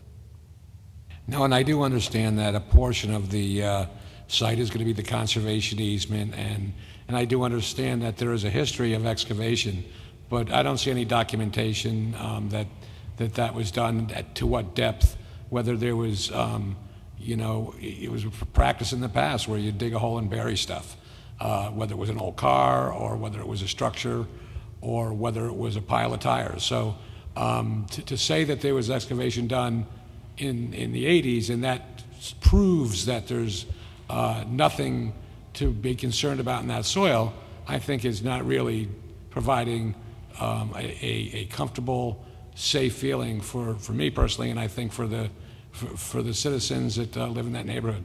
Well, Commissioner, the aerial photograph shows that site basically denuded over the entire area that's going to be residentially developed, the entire area, and several photographs over a period of 50 and 20 years. That's in your original packet, and it was part of our original presentation. So, I mean, that, and plus, if you're out on the site, you can just see that the topsoil has basically been scraped off. That was how the 440 Wheelers Farms site was developed. That's where they got the soil. That's not rocket science, and you can see that from the progression of the aerial photographs. And then within what's going to be the conservation easement area, what the LEP and everybody else I mentioned has been looking for specifically is any sign of subsurface soil contamination that would give you cause to do further examination. The only thing they found is debris at the surface, most of which is automobile and is very old, and the applicant has agreed to clean that up. And as I also mentioned, when we finish up with the Wetlands Commission, we've drafted a condition of approval for their part of the permitting process that's saying if during the excavation for the construction, if we find any site of hydrocarbon contamination, a smell, an odor, a sheen, and that possibly needs remediation, that we will report that to the city staff. And by the way, Ms. Palumbo, the Wetlands Administrator, she's aware of the draft condition. As far as I understand, she's fine with it. We will agree that we'll take that portion of the earth excavation, make sure it's tested to the city staff's satisfaction. So we're not leaving anything to chance, but if the request is that we do a high intensity, meaning every couple of feet, that we take soil samples across 26 acres, there's no basis for that. Yeah, no, and I understand that. And I think that the, limiting the phase 2 that I would recommend would be only to the area that's going to be impacted by the development. And I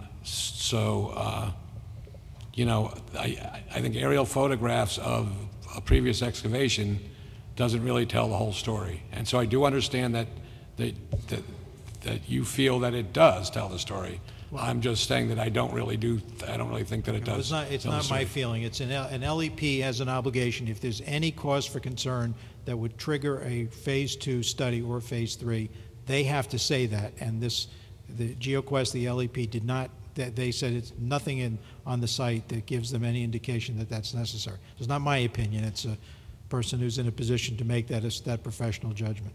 And indeed, that judgment. I think they were hired to do phase 1, and so that's what they were hired to do. So, but an LEP has an obligation, if in a phase 1 they uncover any possibility of a condition that would trigger a phase 2, then they have to report that. That's not a judgment call. That's a requirement of their license and their training. And they in this case they said it was not. And that report has been reviewed quite thoroughly by your own staff.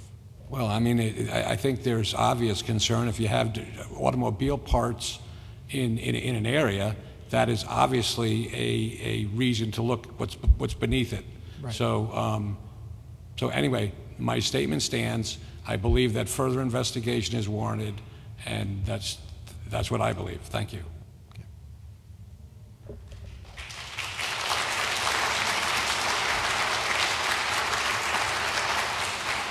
Ms. Servine. If I may just follow up on Mr. Quish's discussion. What gave me cause for concern about that was in the report. It says the GeoQuest report recommends limited subsurface investigation in order to determine the current soil quality on site. And then if I've read this correctly, they used a hand tool and they went down 6 inches. And am I to understand that's as deep as they went, just 6 inches? For the residual pesticide contamination, right, because you would only find that in the upper 6 inches of the soil. All right, but in terms of any other toxicity, it would just be 6 inches was as deep as they went. Well, the reason they don't do that is that the residual pesticides, which is basically chloridane and dieldrin, which was a chemical that was used in the 1950s and the 1960s, is immobile in the soil. It binds to the soil. I mean, it actually does degrade over time.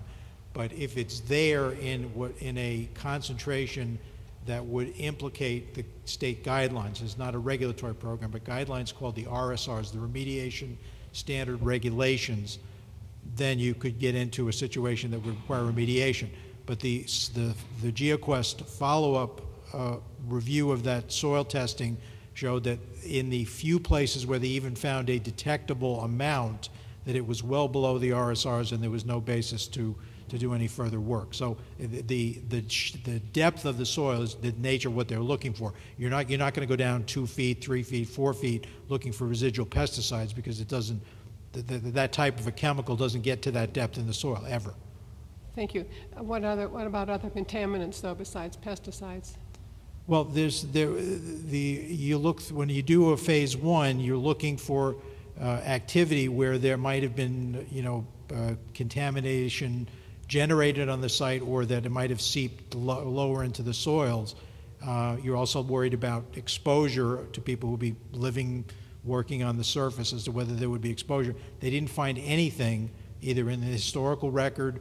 And in fact, what they found in the historical record is if there was any contamination, as I said, it had been long since been removed. So they just didn't find anything that would indicate a need to go to a broader geographic area or a greater depth.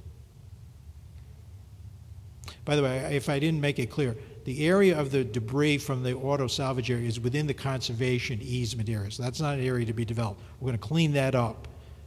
Obviously, it starts with collection and disposal of the surface debris, but as I said, what we're going to tell, what we're giving the Wetlands Commission, which has been very insistent, as you would imagine, on the conservation easement terms, is that if, in clearing that debris field, if there's any evidence of subsurface contamination, we will test that at that point and then follow up with them. So that will not be our determination, it'll be their determination. So, okay. Any further questions from the board? Mr. Veen. I'm full of questions, I guess. I'd like to ask a question about the HOD zone. You've changed it now since it was first presented to us, so that will just apply to your property. Can you tell me two things? Why would it be an advantage to the city to have this zone, and why is it an advantage to you? Well, I'm sorry, I didn't hear your first Why question. would it be, sell me on this, why would it be an advantage to the city to have this zone, since it's really spot zoning as I see it? And again, how does it benefit you to have this zone? Okay. I think I talked about this at the first hearing, but I'm happy to review it again. First thing is, in 830G applications, the courts have told us very clearly that spot zoning is not a problem. The 830G as a statute actually encourages individual properties to be developed in a way that will provide economic diversity in housing. So we're not worried about spot zoning. My opinion, I've done over 100 of these applications over the past 25 years. As a matter of historical interest, the statute was implemented 25 years ago last week, July 1st. I've done about 100 of these, and it is my opinion, and I've made this explanation to many, many planning and zoning commissions, is that where you are basically creating a site-specific set of rules, so a set of rules that govern the land use on this particular site, and you're combining it with the rules that will govern the administration of the price-restricted units. It is the best practice. I can't say this is legally required because the courts have said you can do it either way, but it is a best practice to have a governing regulation, because if you don't do it that way, if you use the alternate way, which is called the Wisnowski approach, which comes from the name of a case in the Connecticut Appellate Court, where you just approve the site plan without a governing regulation, you have two questions, one which implicate both the city's governance and the applicant's development.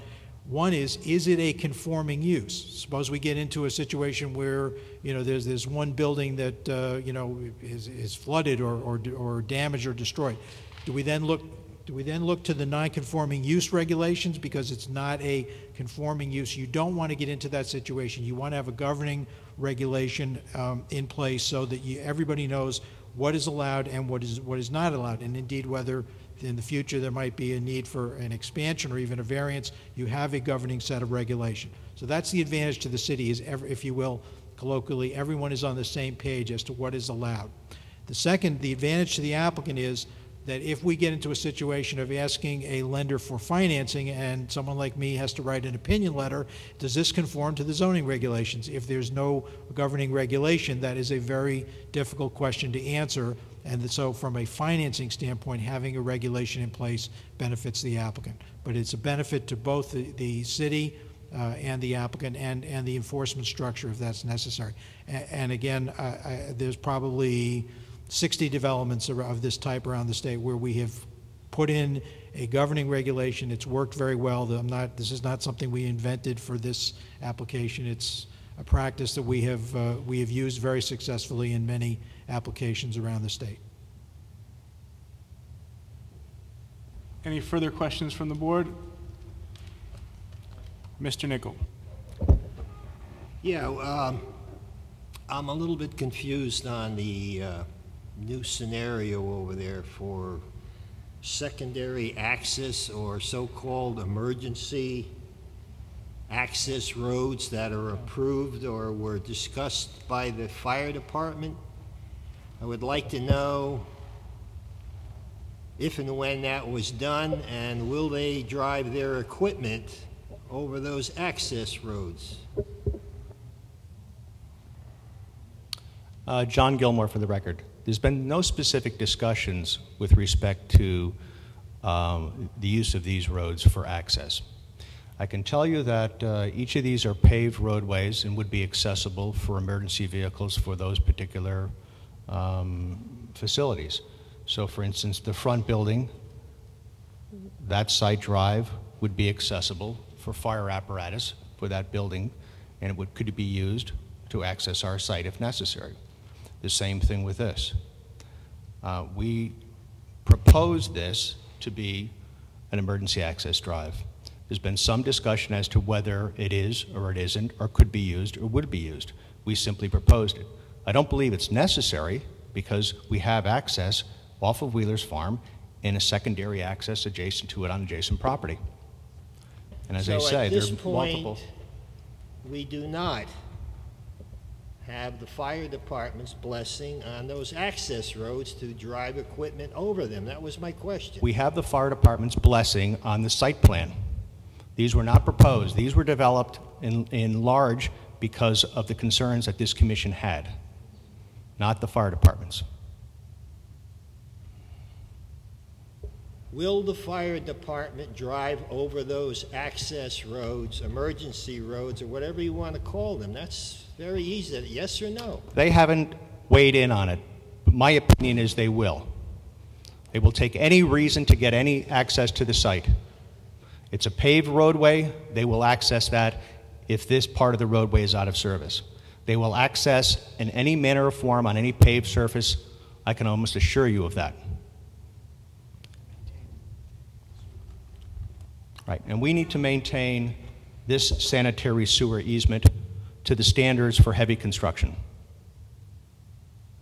They are not paved roads to take 30-ton vehicles, correct?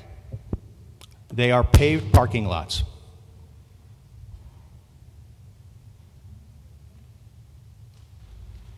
Any further questions from the board? Seeing none, we will open this up to public comment. Again, I'll read the procedures. Please approach the podium, clearly state your name and address, and please spell your name for the record. Address all comments to the commission.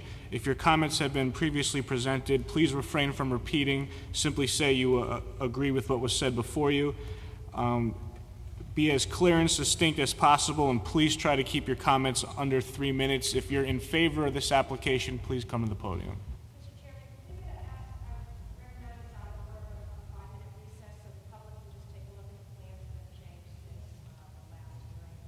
Sure, we'll take a 5-minute recess.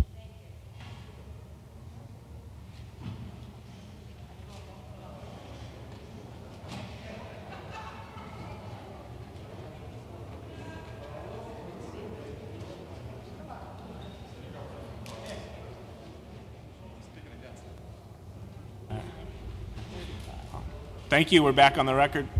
Mr. Chairman, in response to Commissioner Nichols' question, I just want to point out that the fire marshal's approval is in the April 21st package that we gave you, and it is at tab number 5. It's dated February 5th, 2015. The first sentence says, this office reviewed the site plan for the Wheelers Farms Road as submitted to our office on February 2, 2015. The plan meets the requirements for fire department access, and the access has not changed since that original submission. So you have that in your package, Commissioner. So. Can I have it? Excuse me, but what access are we talking about on that plan that was submitted? Is it the one that we see here tonight that has various accesses? That hasn't changed. There's the main road in from Wheelers Farms Road. There's the emergency access in from East Rutland, all of which was shown, plus the site plan from day one has shown these other access roads that are that Mr. Gilmore illustrated tonight. The reason for the red line plan was just to show you, in addition to what the fire marshal reviewed and approved, there are other ways for the fire department to get in. But they will not run across those sewer lines or those other access roads. Well, there's no reason why they shouldn't, because they have to be maintained for. Well, then they're not secondary emergency access roads. They are built to handle construction type of equipment. There's no reason that the fire department could not drive on that road. As Mr. Gilmore said, that will not be their first choice. Their first choice is going to be come in from Wheelers Farm. If that were blocked, they have two other ways to get in from the north side of the property where the office buildings are, and they also have the access from the south side and from the west side. Excuse me, sir, but construction equipment is not a 30-ton fire truck running on rubber. It's not a bulldozer. All I can tell you, Commissioner, is we submitted the plans in accordance with the city's procedures to all the departments. We have an approval from the fire marshal. I can't speak it anymore. There was nothing on the plans as to the access that's changed since then. I guess we're going to have to leave it at that. Thank you again. We'll open this up for public comment. I read the procedures. If you're for the application, you could come to the podium. Seeing no one, if you're against the application, you could come to the podium.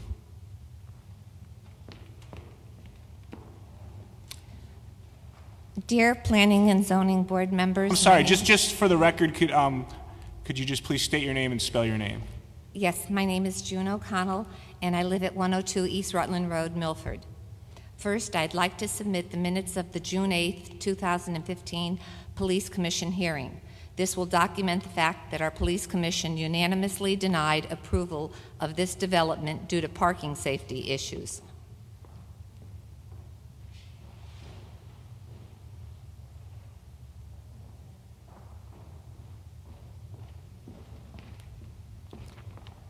Secondly, I'd like to request that the Fire Commission review the site plans, just as the Police Commission was required to do.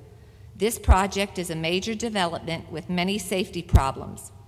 I was told that Fire Marshal Robert Healy is on vacation until July 16th, 2015.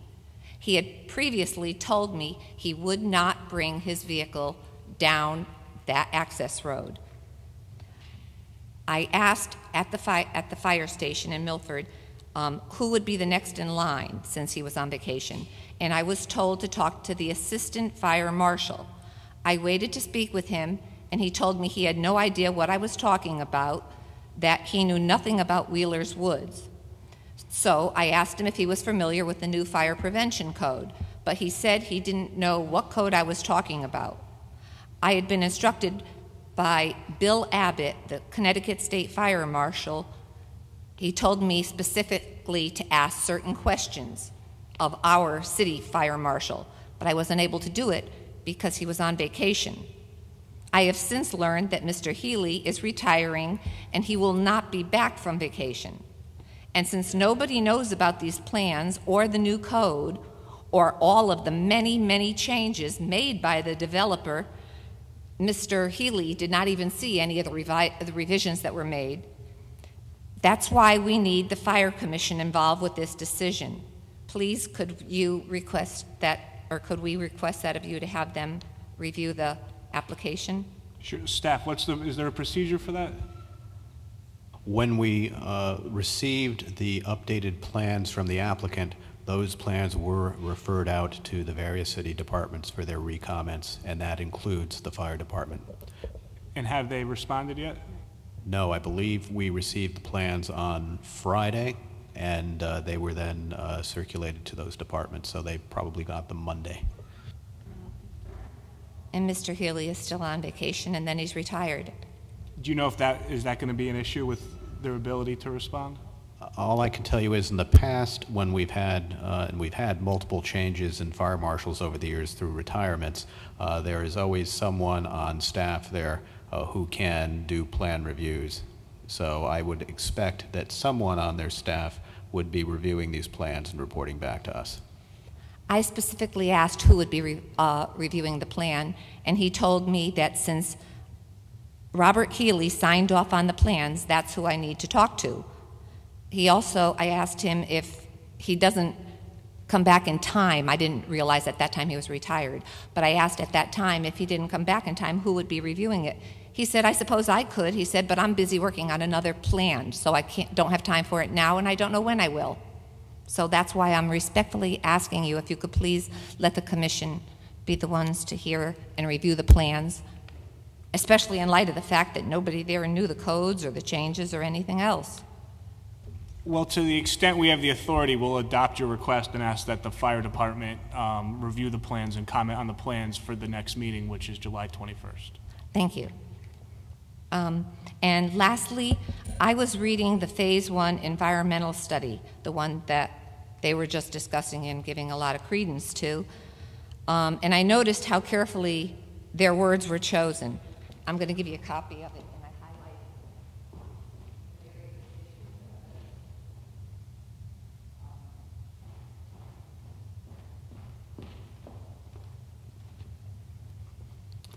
Okay. On April 7th, 2015, GeoQuest, unaccompanied, did a walkthrough of the site. They saw in several areas of the site the tires, the concrete, the fencing, the asphalt, the metal, all the things that they had listed. They also saw a dilapidated sheet metal truck box. They didn't, quote, observe any signs of staining or stressed vegetation in the vicinity of the truck box or debris, end quote. Does this mean that they found stressed vegetation on the site, but not by the truck box or the debris?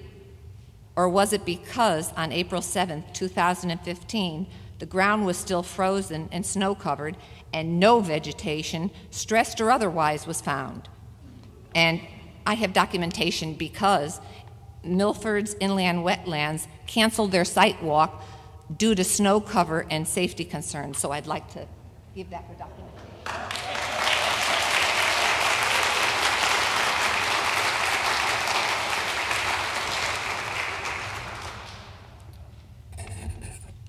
You might remember at an earlier planning and zoning hearing, it was admitted that 50-gallon drums were found on this property, but they said it was too destroyed to tell what was in them, and they didn't do any testing around that soil.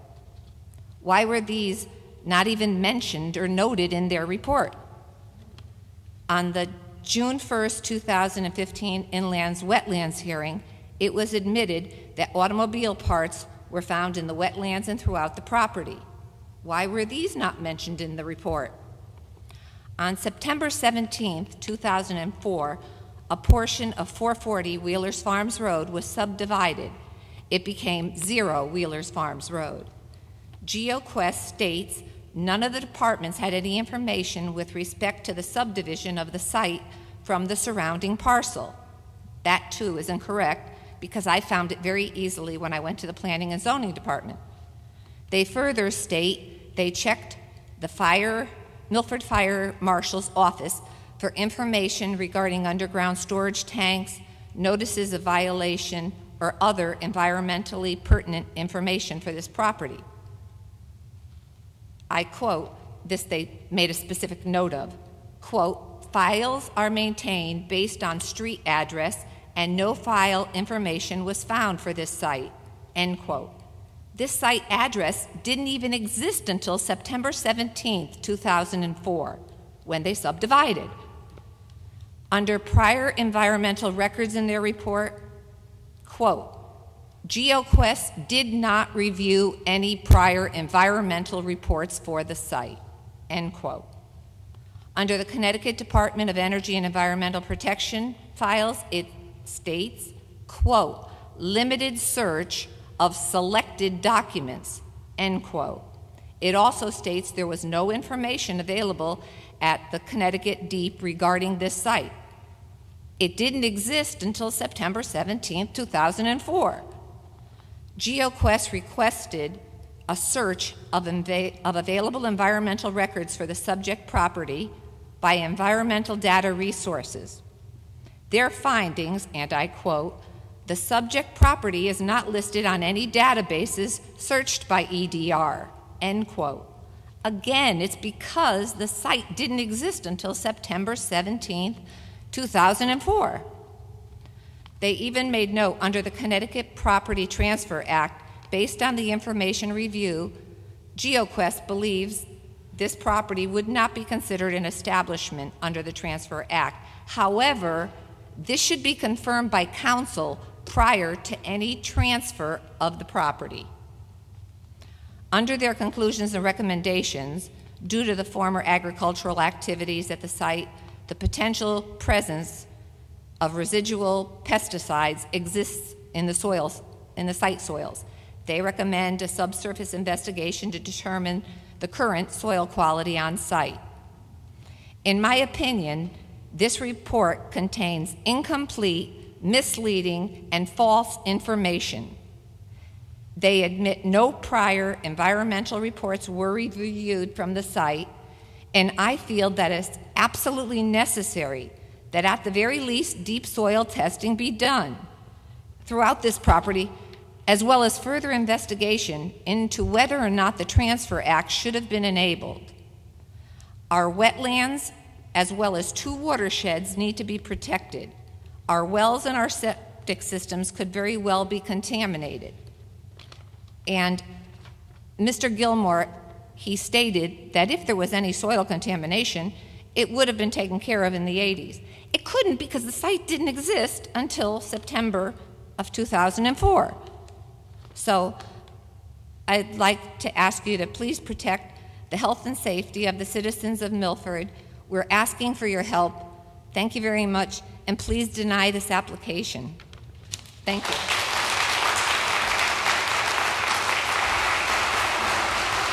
Excuse me. Did you submit what you just read from? Yes, I submitted the GeoQuest, and I highlighted all the parts that I quoted. Okay, thank you. Okay. If anyone else is against the application, you could come to the podium.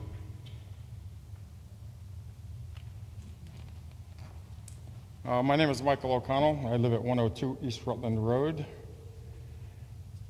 And I would like to request the board deny right now the original application, because it has been changed so many times that no one person or no department can keep up with all the changes from the original plan. It is nothing like it started out. I ask that the new plans that were supplied on July 1st, 2015 be the restart of the development proposal, so that all parties have a good understanding of the many changes made throughout this process.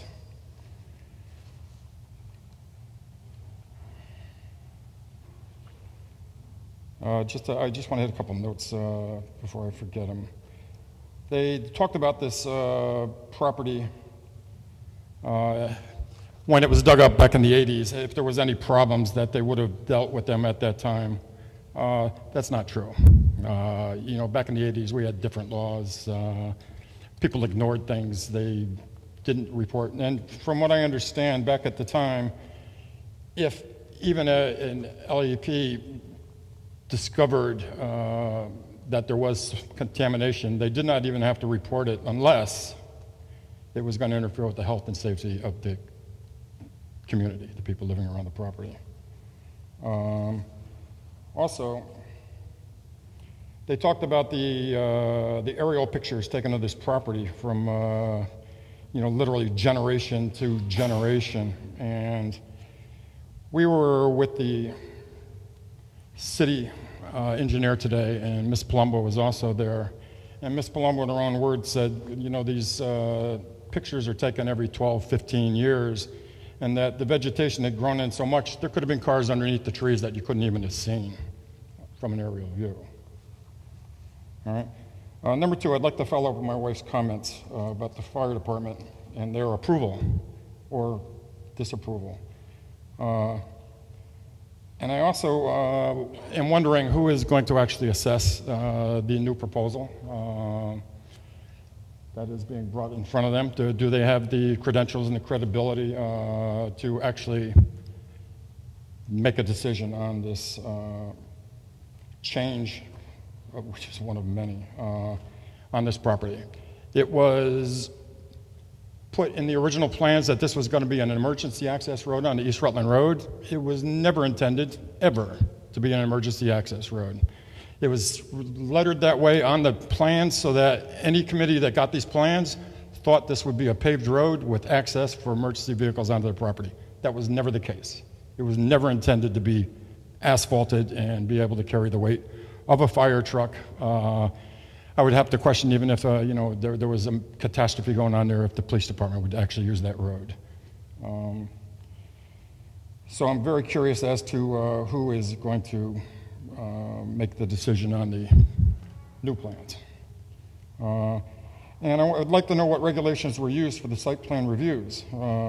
It's never actually been talked about or discussed.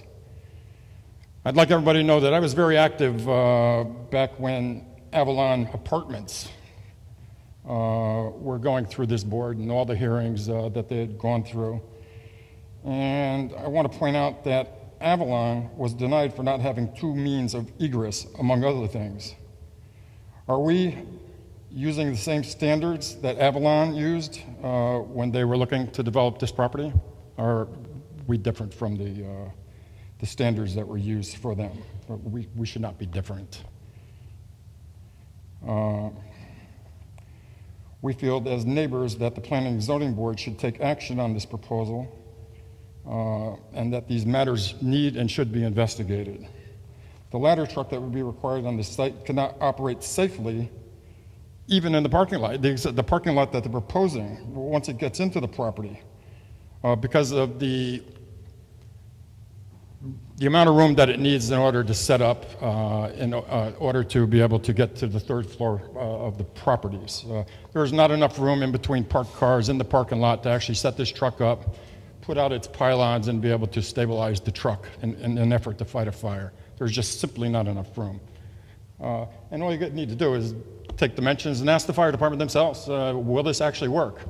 I think the fire department may not have looked at this application as deeply as they should have. They were snowed in by the emergency access road. Trust me, they're not going to fight a fire from the Merritt Parkway. It's just not going to happen, all right? And they cannot go on to another personal property and think that they're going to get egress into this property from someone else's property. Because if the people ever decide to build a wall to keep these 180 apartment people off of their property, well, there goes your secondary access road. And we're putting people's lives at risk here. This is, we're not talking games. This is very, very important stuff. I feel that, as my wife mentioned, I feel fire commissioner, or the commission needs to get involved in this over and beyond one person making a decision on this project. I think it needs to be done in masses, just as this board does it, all right? We need more than one opinion as to what is proper on this property. This site is not safe. It's over-congested. If anything ever happened and all these people had to get off that property quickly, they're in deep trouble. Those people, they don't stand a chance.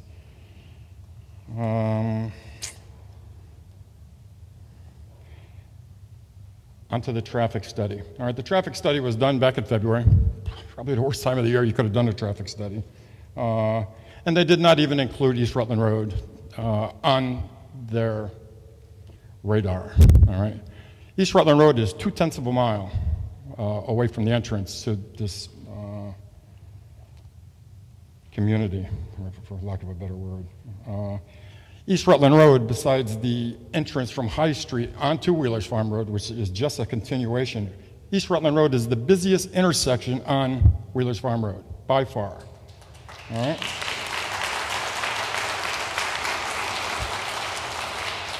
Clearly, it was purposely ignored or omitted because they knew the impact that this street has at that intersection. I feel the traffic support be considered one-sided and favored to the developer. I don't know how they could have done a traffic study without including East Rutland Road in the traffic study. That is absurd, all right? And last but not least, I would insist that no matter what happens in the end, that blasting never be done on this property.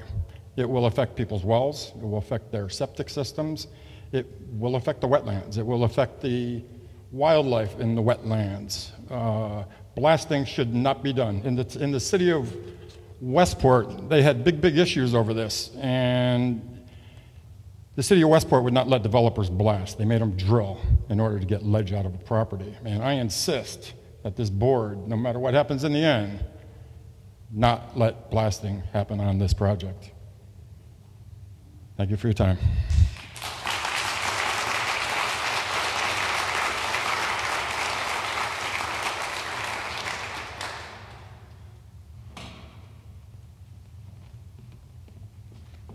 My name is Ruth Krasenix, 86 East Rutland Road, Milford.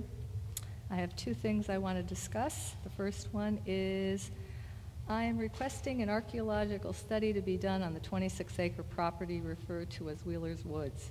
Up until 1639, it was owned by the... I'm sorry, could you speak into the microphone? We're having trouble hearing you. It was owned by the Pecosset Indians. Walter Rhodes of 29 East Rutland Road was given 4 arrowheads by his father when he was a boy, and the Rhodes property abuts the 26 acres. Both Lori Cleary of East Rutland Road and Mark Filanowski of Wheeler's Farms, Flower Farms on Wheeler's Farms Road have both told me for a number of years that professors have brought 10 or more students on archaeological field trips to look for Indian artifacts on the land. They entered the property through the access road alongside of Lori's house. They walked the property and exited on Wheeler's Farms Road. I contacted the University of Connecticut staff for the summer and winter programs, but they didn't have any records in their office. So they suggested that I contact the anthropology department, which I did. Andrea Booth forwarded my email to the archaeology faculty and state archaeologist Brian Jones. He was supposed to send me an email to the Planning and Zoning Board today, but he was out in the field, and I haven't heard from any of the professors in the field. At 5 o'clock today, I received a message from Dr. Lucianne Levin from the Institute of American Indian Studies, who said David Thompson had found pottery on Wheeler's Farms Road site. Unfortunately, he passed away this year, and I need to speak to Brian Jones, the state archaeologist. And he's going to send you a letter and copy me about this whole thing. That's one thing. The other thing is I would like to speak about the pollutants for the Wheeler's Farms project, the Wheeler's Woods project. A significant source of pollutants for Wheeler's Woods are the overflowing storm drains, which collect rainwater from the roads to prevent flooding.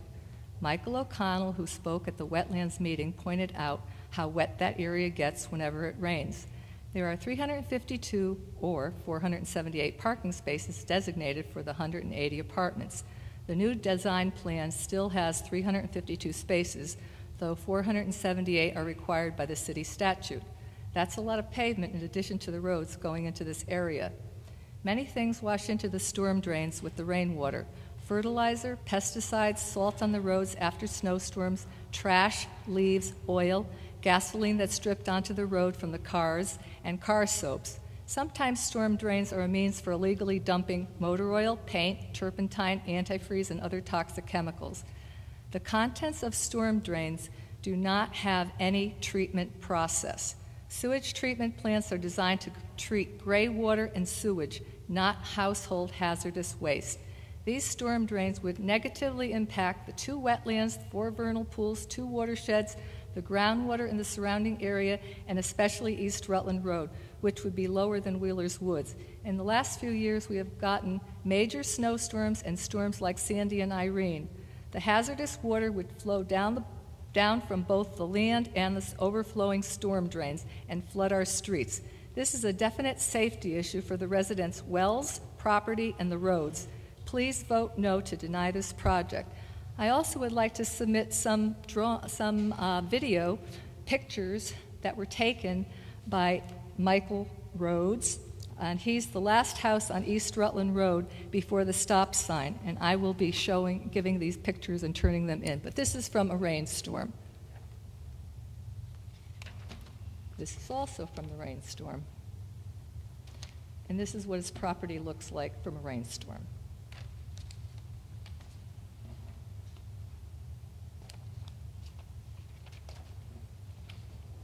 That's it.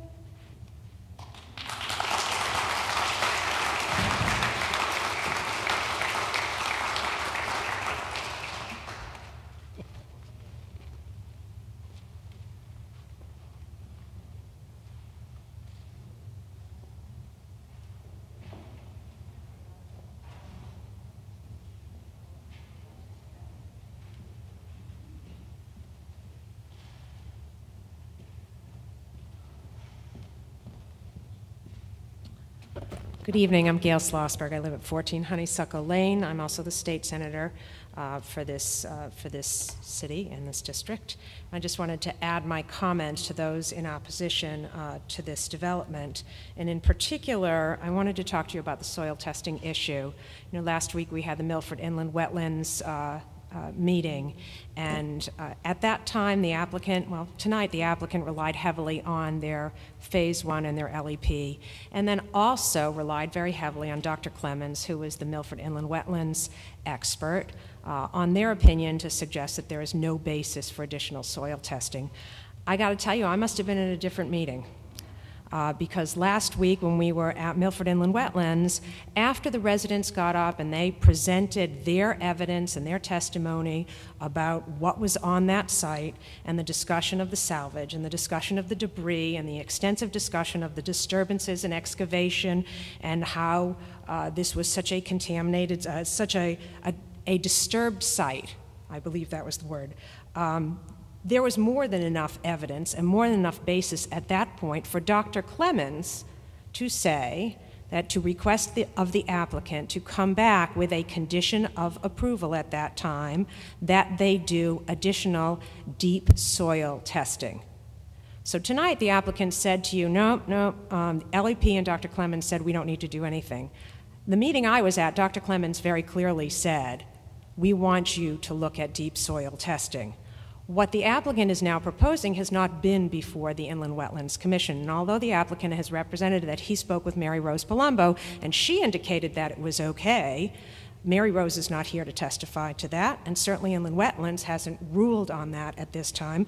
And I would suggest that the condition, the proposed condition, although no one has seen it because it hasn't happened yet, sounds to me very much like, look, if we discover something while we're doing excavation and construction, we'll let Inland Wetlands know. So if we smell something or we see something, we'll let you know. Well, I'm not comfortable with that. I don't think the people in this room are comfortable with that.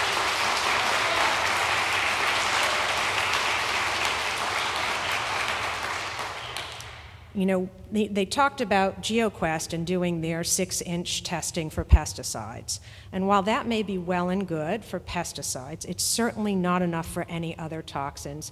You all have great experience in this area, as do the people in Inland Wetlands, and you know that you have to go down much more significantly to take a look at what's really in the soil and make sure that nothing is going into the water table that could be traveling to other places, into the well water, into the other areas and the other developments that would cause contamination. And if they are so darn sure that there's absolutely nothing there, then with a development this size, I would think that that would be a very worthwhile investment to this applicant to ensure the safety of not only the residents who are going to be living there if this should ever happen, but also the residents of everyone around them, to make sure that there isn't in fact any contamination. There is a basis for doing this. There is a technical basis to make this happen, and I would ask that you require them, if Inland Wetlands does or doesn't, that you make sure that in order to protect the health and the safety of any residents here or any place surrounding, that you protect that water table and the soil. Secondly, with regard to the fire discussion, I too was here in this room about 15 years ago when Avalon Bay was making their proposal. And I remember very, very well the discussion of having more than one access point for those trucks to come in there. But not only that, for the trucks to come in and to be able to turn around. And the other piece of this was to make sure that the trucks could go to the front and the back of the buildings. Now, they're proposing this as family developments where there will be children. There will be children in these rooms. We required, our fire regulations for that Avalon development required that those windows be able to be accessed by a fire ladder and that it be a fire window in any bedroom.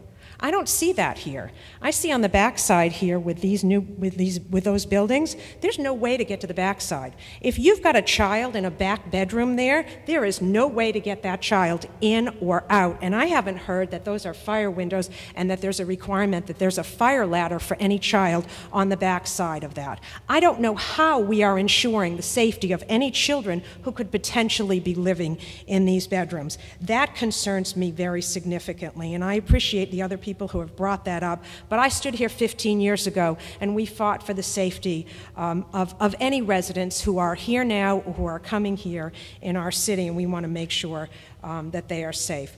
I have real concerns about the traffic. I think that's also one last issue that I wanted to talk, actually two more things.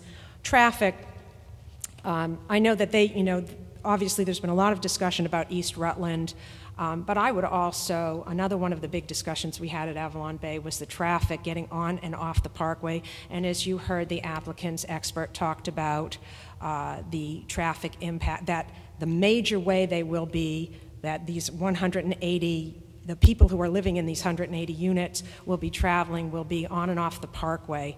I can tell you, this is my neighborhood. That backs up multiple times during the day, and there is significant traffic as it is. If you add that number of cars during any regular commuter time, you are going to have significant traffic impact. And just one other question I would have in the idea of blasting, and I don't know if there's been any discussion, but the other issue in this area that we've had extensive experience with is the power lines. And I don't know if there's been any discussion for anybody as to how does this level of development, which they're talking about may potentially involve blasting, affect those power lines that are going right next to them. That scares me too. And I would ask that you look into that. So I thank you very much. I have significant concerns about this development. I appreciate you looking at it very carefully. And at this point, I would ask for your denial.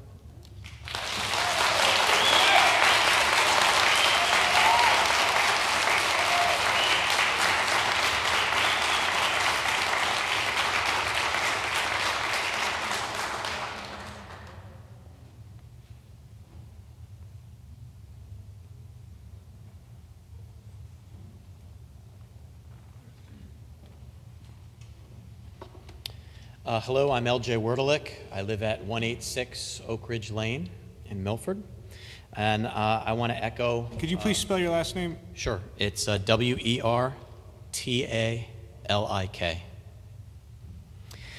I want to echo what Gail just said about the soil testing and urge you to require additional soil testing in the area. I don't want to spend any more time on it, but I wholly agree with what she said.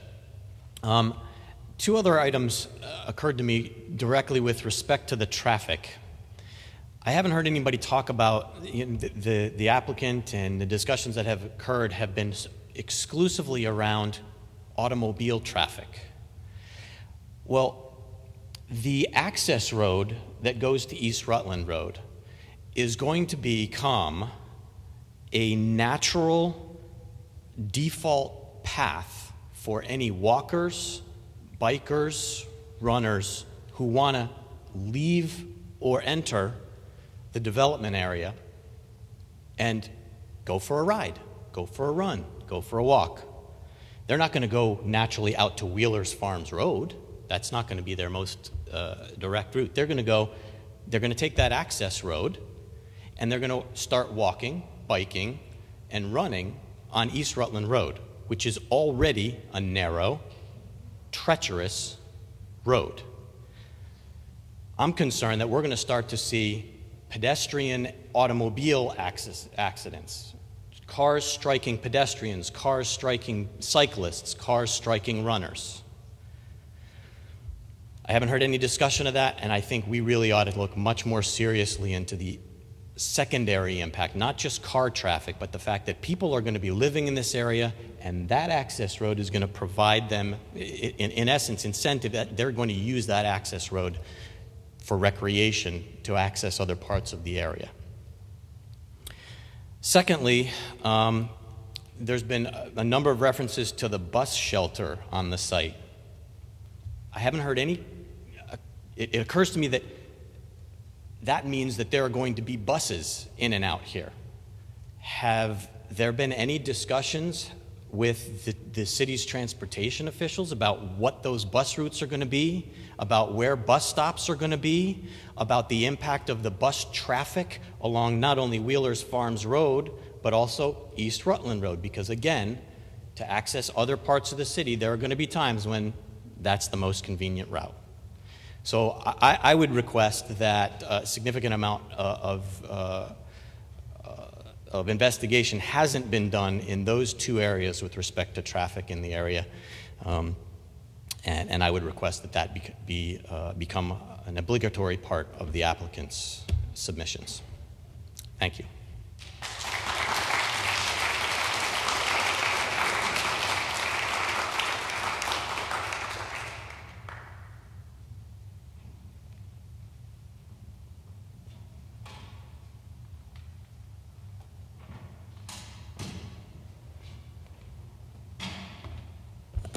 Hi, my name is Pat Kelly, and I'm at 329 Wheelers Farms Road. I wanted to bring your attention to what it looks like at the intersection of East Rutland and Wheelers Farms on a snowy day. I took this photo in February. I'll bring it to you. And you can see this wasn't.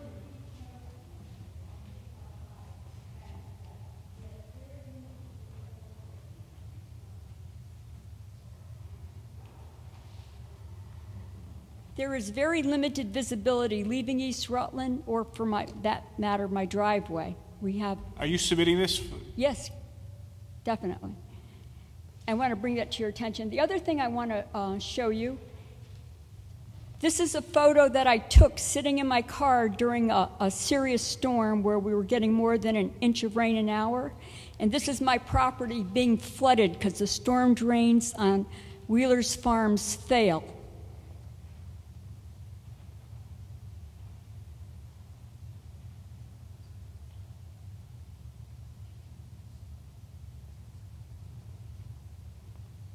This has happened 3 of the last 5 years, and 1 year it happened 3 times.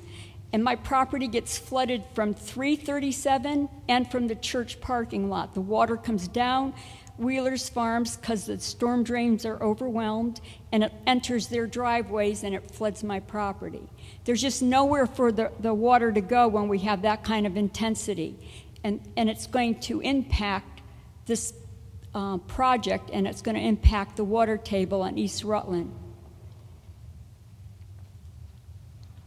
This is an agreement that Milford entered into when the Shriners built that building, where they dumped their road water through that parking lot into a creek. And it says on here that the person who owns that property has to maintain the drainage system. It's not maintained. The holding tank is nothing but trees. It's never, the holding pond, it's never been maintained. There are always vehicles parked on top of the storm drains, and there's absolutely no one here in our city that goes and checks these things. And the new project, who will ever oversee that? There's no one here to oversee this. This is the agreement.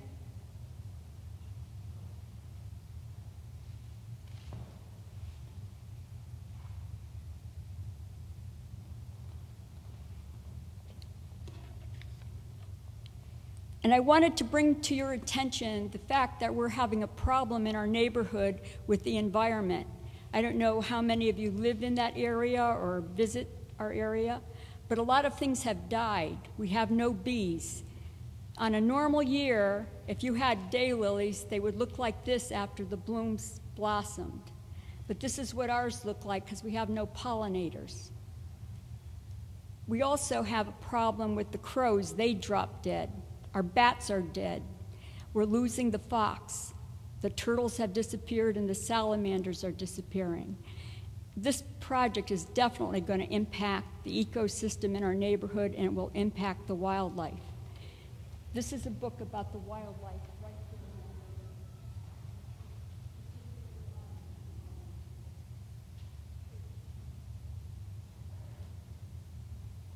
We once had a good population of monarch butterflies in this neighborhood, and the field on the corner of Wolf Harbor and Wheelers Farms was mowed, and all the plants that they used for host plants were cut down. The milkweed's gone, and so are the butterflies. We have a great concern about what's going to happen further to our environment. I'd like you to decline this application. Before we stamp it and keep it forever, are you giving us that book? Yes. I'd like you to look at it.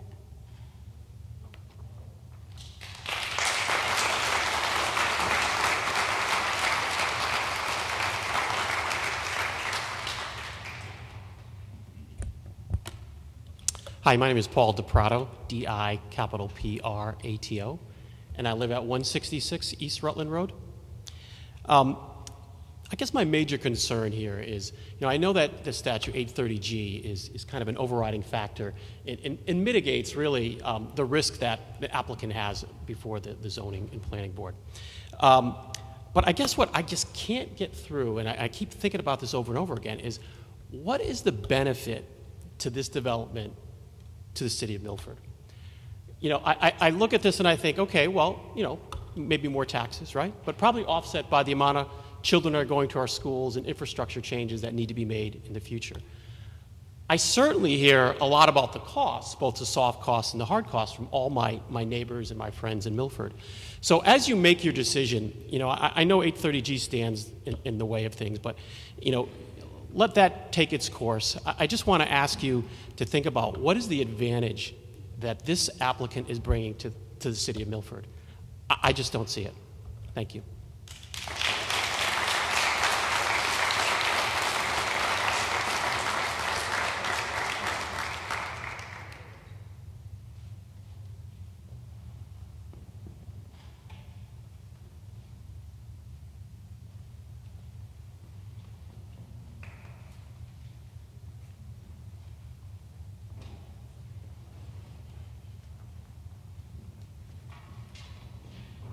Hi, my name is Ruth Tellep. My property is at 41 East Rutland Road. It's the second house in from Wheeler's Farms. And I am very concerned about the water problem, the water table. We have a brook running between my house and the Rhodes house, the first house on Wheeler's Farms. So what I want is reassurance. I want the engineer to tell me that the properties on East Rutland Road, on my property in particular, 41 East Rutland Road, will not be flooded ever, because they don't even have this brook on any of their plans, and yet I see nothing for drainage when these holding tanks, ponds, whatever, overflow. So we have a problem. The other problem that I wanted to mention too is talked about a lot of the traffic, the narrowness of East Rutland Road.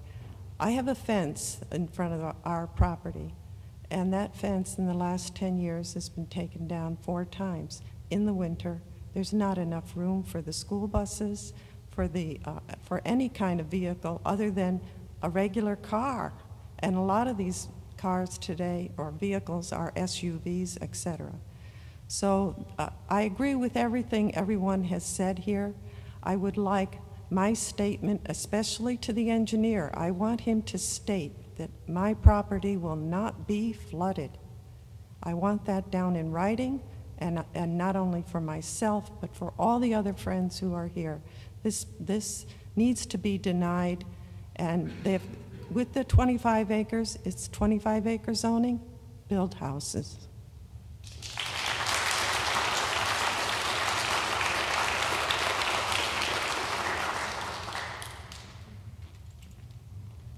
Hi, my name is Nick Allen. I own property 435 Wheeler's Farm Road, and I also speak on behalf of our family farm, 381 Wheeler's Farm Road, Filanowski's Farm. And I agree with every statement made tonight, and I also oppose.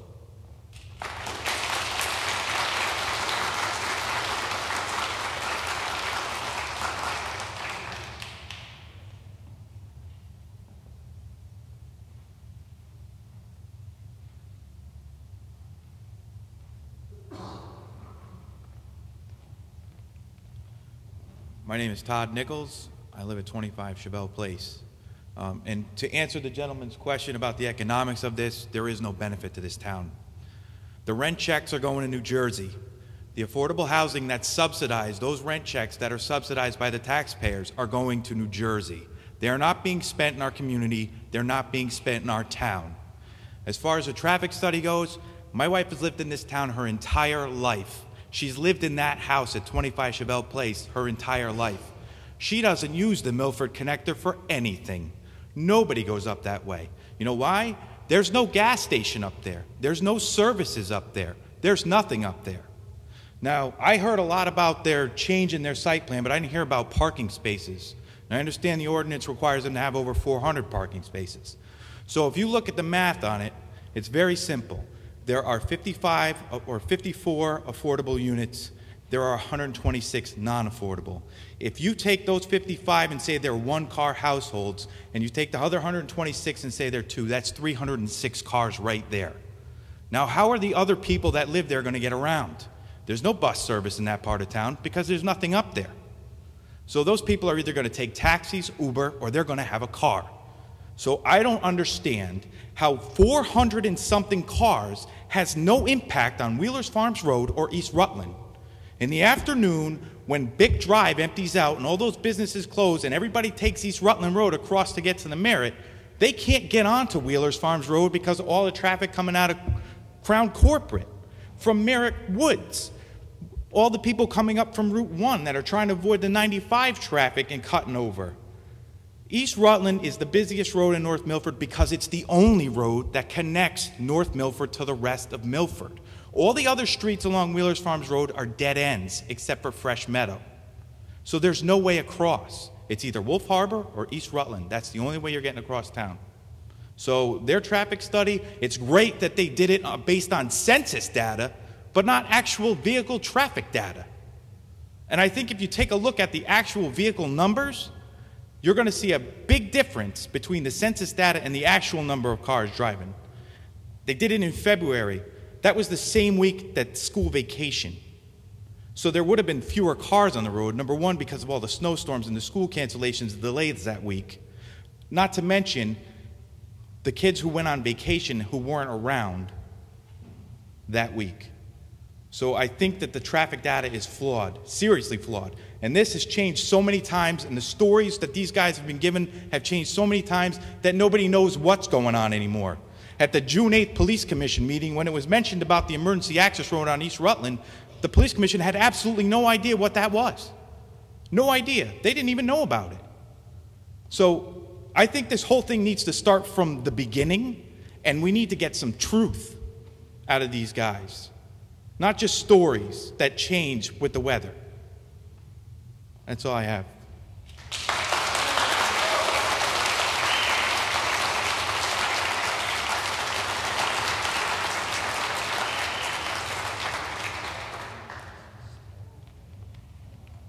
Good evening. Pam Snesky, 35 Point Lookout, and for the record, I am the state representative for this district. You have a letter that I submitted. I hope you all got that. But I'd just like to say that with all the public safety concerns that have been addressed, I think that until those are addressed, you do need to deny. Because the one thing that does trump 8-30G, and I worked on this past year, you know that I tried to fix this law and will continue to try to fix it, is public safety. So until all of those issues that have been addressed and brought forth through the inlands, wetlands, through the people here who just spoke with respect to public safety, I think that it is in your purview to deny. Thank you.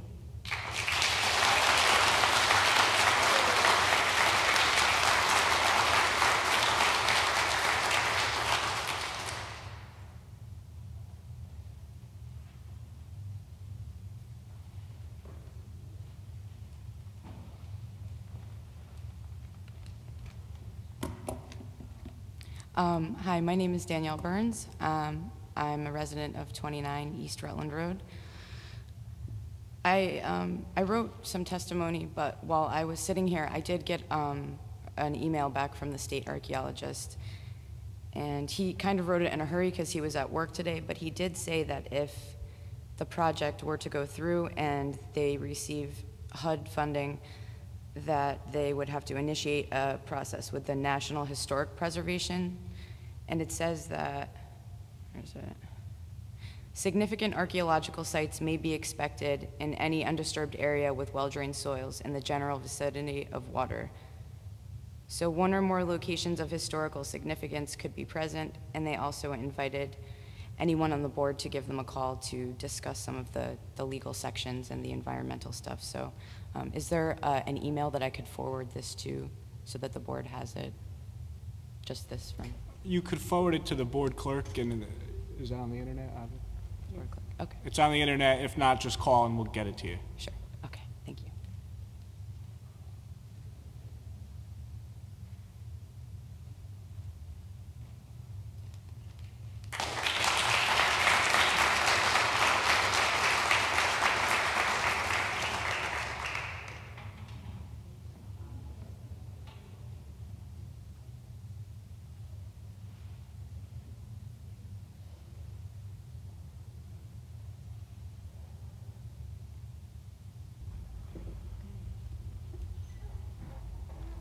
Well, seeing no one else is going to be speaking against this, we'll have a rebuttal, but just so everybody knows, there's going to be another meeting on July 21st, so if you think of anything between now and then, you'll be able to speak at that meeting. So we'll have brief rebuttal from the applicant if they want to do it today. If not, we'll just put everything over into the 21st. Thank you, Mr. Chairman. Tim Hollister for the record. I guess the only things I want to say are to encourage you in response to basically everything of an environmental nature that has been, or in engineering that's been raised tonight. You have Dr. Clemens' letter from June 28th. I hope you read it. You also, I believe, have a memo from Gary Wasmer, the city engineer, who reviewed the redesign of the plan, so take a look at that. And I would point out to you that you will have the inland wetlands decision, including conditions of approval, before you act. So why don't we all just wait and see what the Inland Wetlands Commission does? I haven't heard anything else tonight that requires a response. So at this point, I just want to make clear, I don't anticipate that the applicant will have anything further to do, changes of the plans, revisions between now and July 21st. If city staff reviewing has questions for us, obviously we'll respond to those, but I think otherwise what you have is what you're going to be able to decide upon. So just want to clarify that. Thank you. All right, so we'll be back on the record on July 21st, and I would ask, if you're going to leave the meeting, if you could please do so quietly. We need to finish our agenda, and it's getting late, so we want to be able to go through the agenda. Ms. Servine. For the next meeting, could we make a few requests to make sure we get some information I think we would like to have? One thing, we don't have follow-up yet on Wasmer's engineering report. Is that correct? It's not in yet? The engineering report? Is that in? Well, the applicant just stated that they reviewed it, so I would have to check the file. What he was referring to, I think, was a memo here that he put in one of his... It's in the green file that I gave you. That's the new revised one. So I wanted to know if it's already been completed. Otherwise, I would ask him some questions.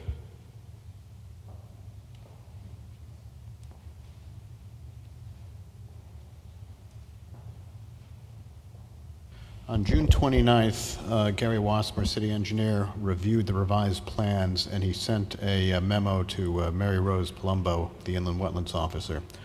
I have received the plan set from the above-mentioned property and offer the following comments based upon the City of Milford Engineering Bureau engineering guidelines for preparation of site plans, plot plans, and other proposed development plans.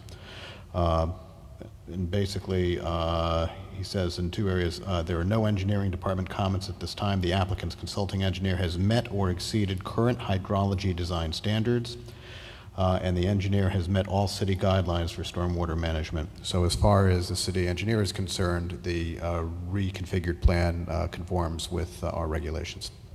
Okay, thank you. I would also wonder, I would like to ask that we have more information from the fire department who's doing these reviews to comment specifically on all of the access roads that we have been made aware of are there.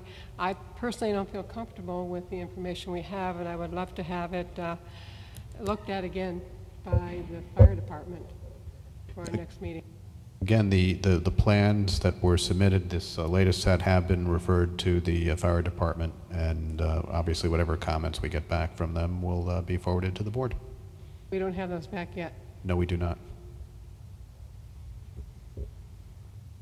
All right, thank you.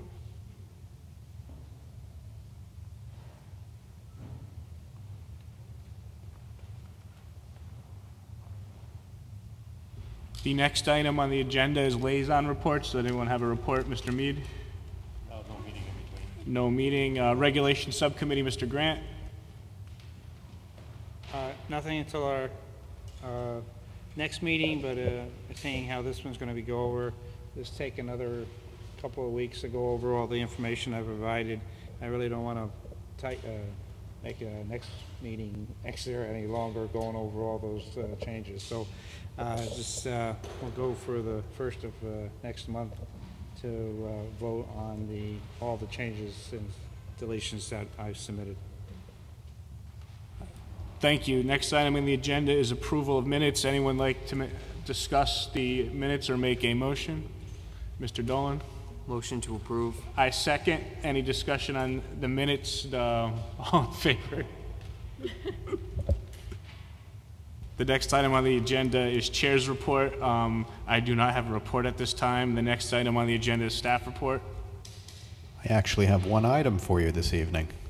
You may recall last year a very long 830G application that was not necessarily dissimilar from tonight's ongoing public hearings. The Pond Point 830G application was, in fact, if you recall, the board turned it down. The court has overturned your turn down.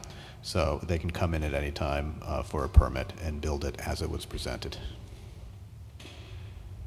Thank you. Anything else? I think that's enough. All right, the meeting is adjourned.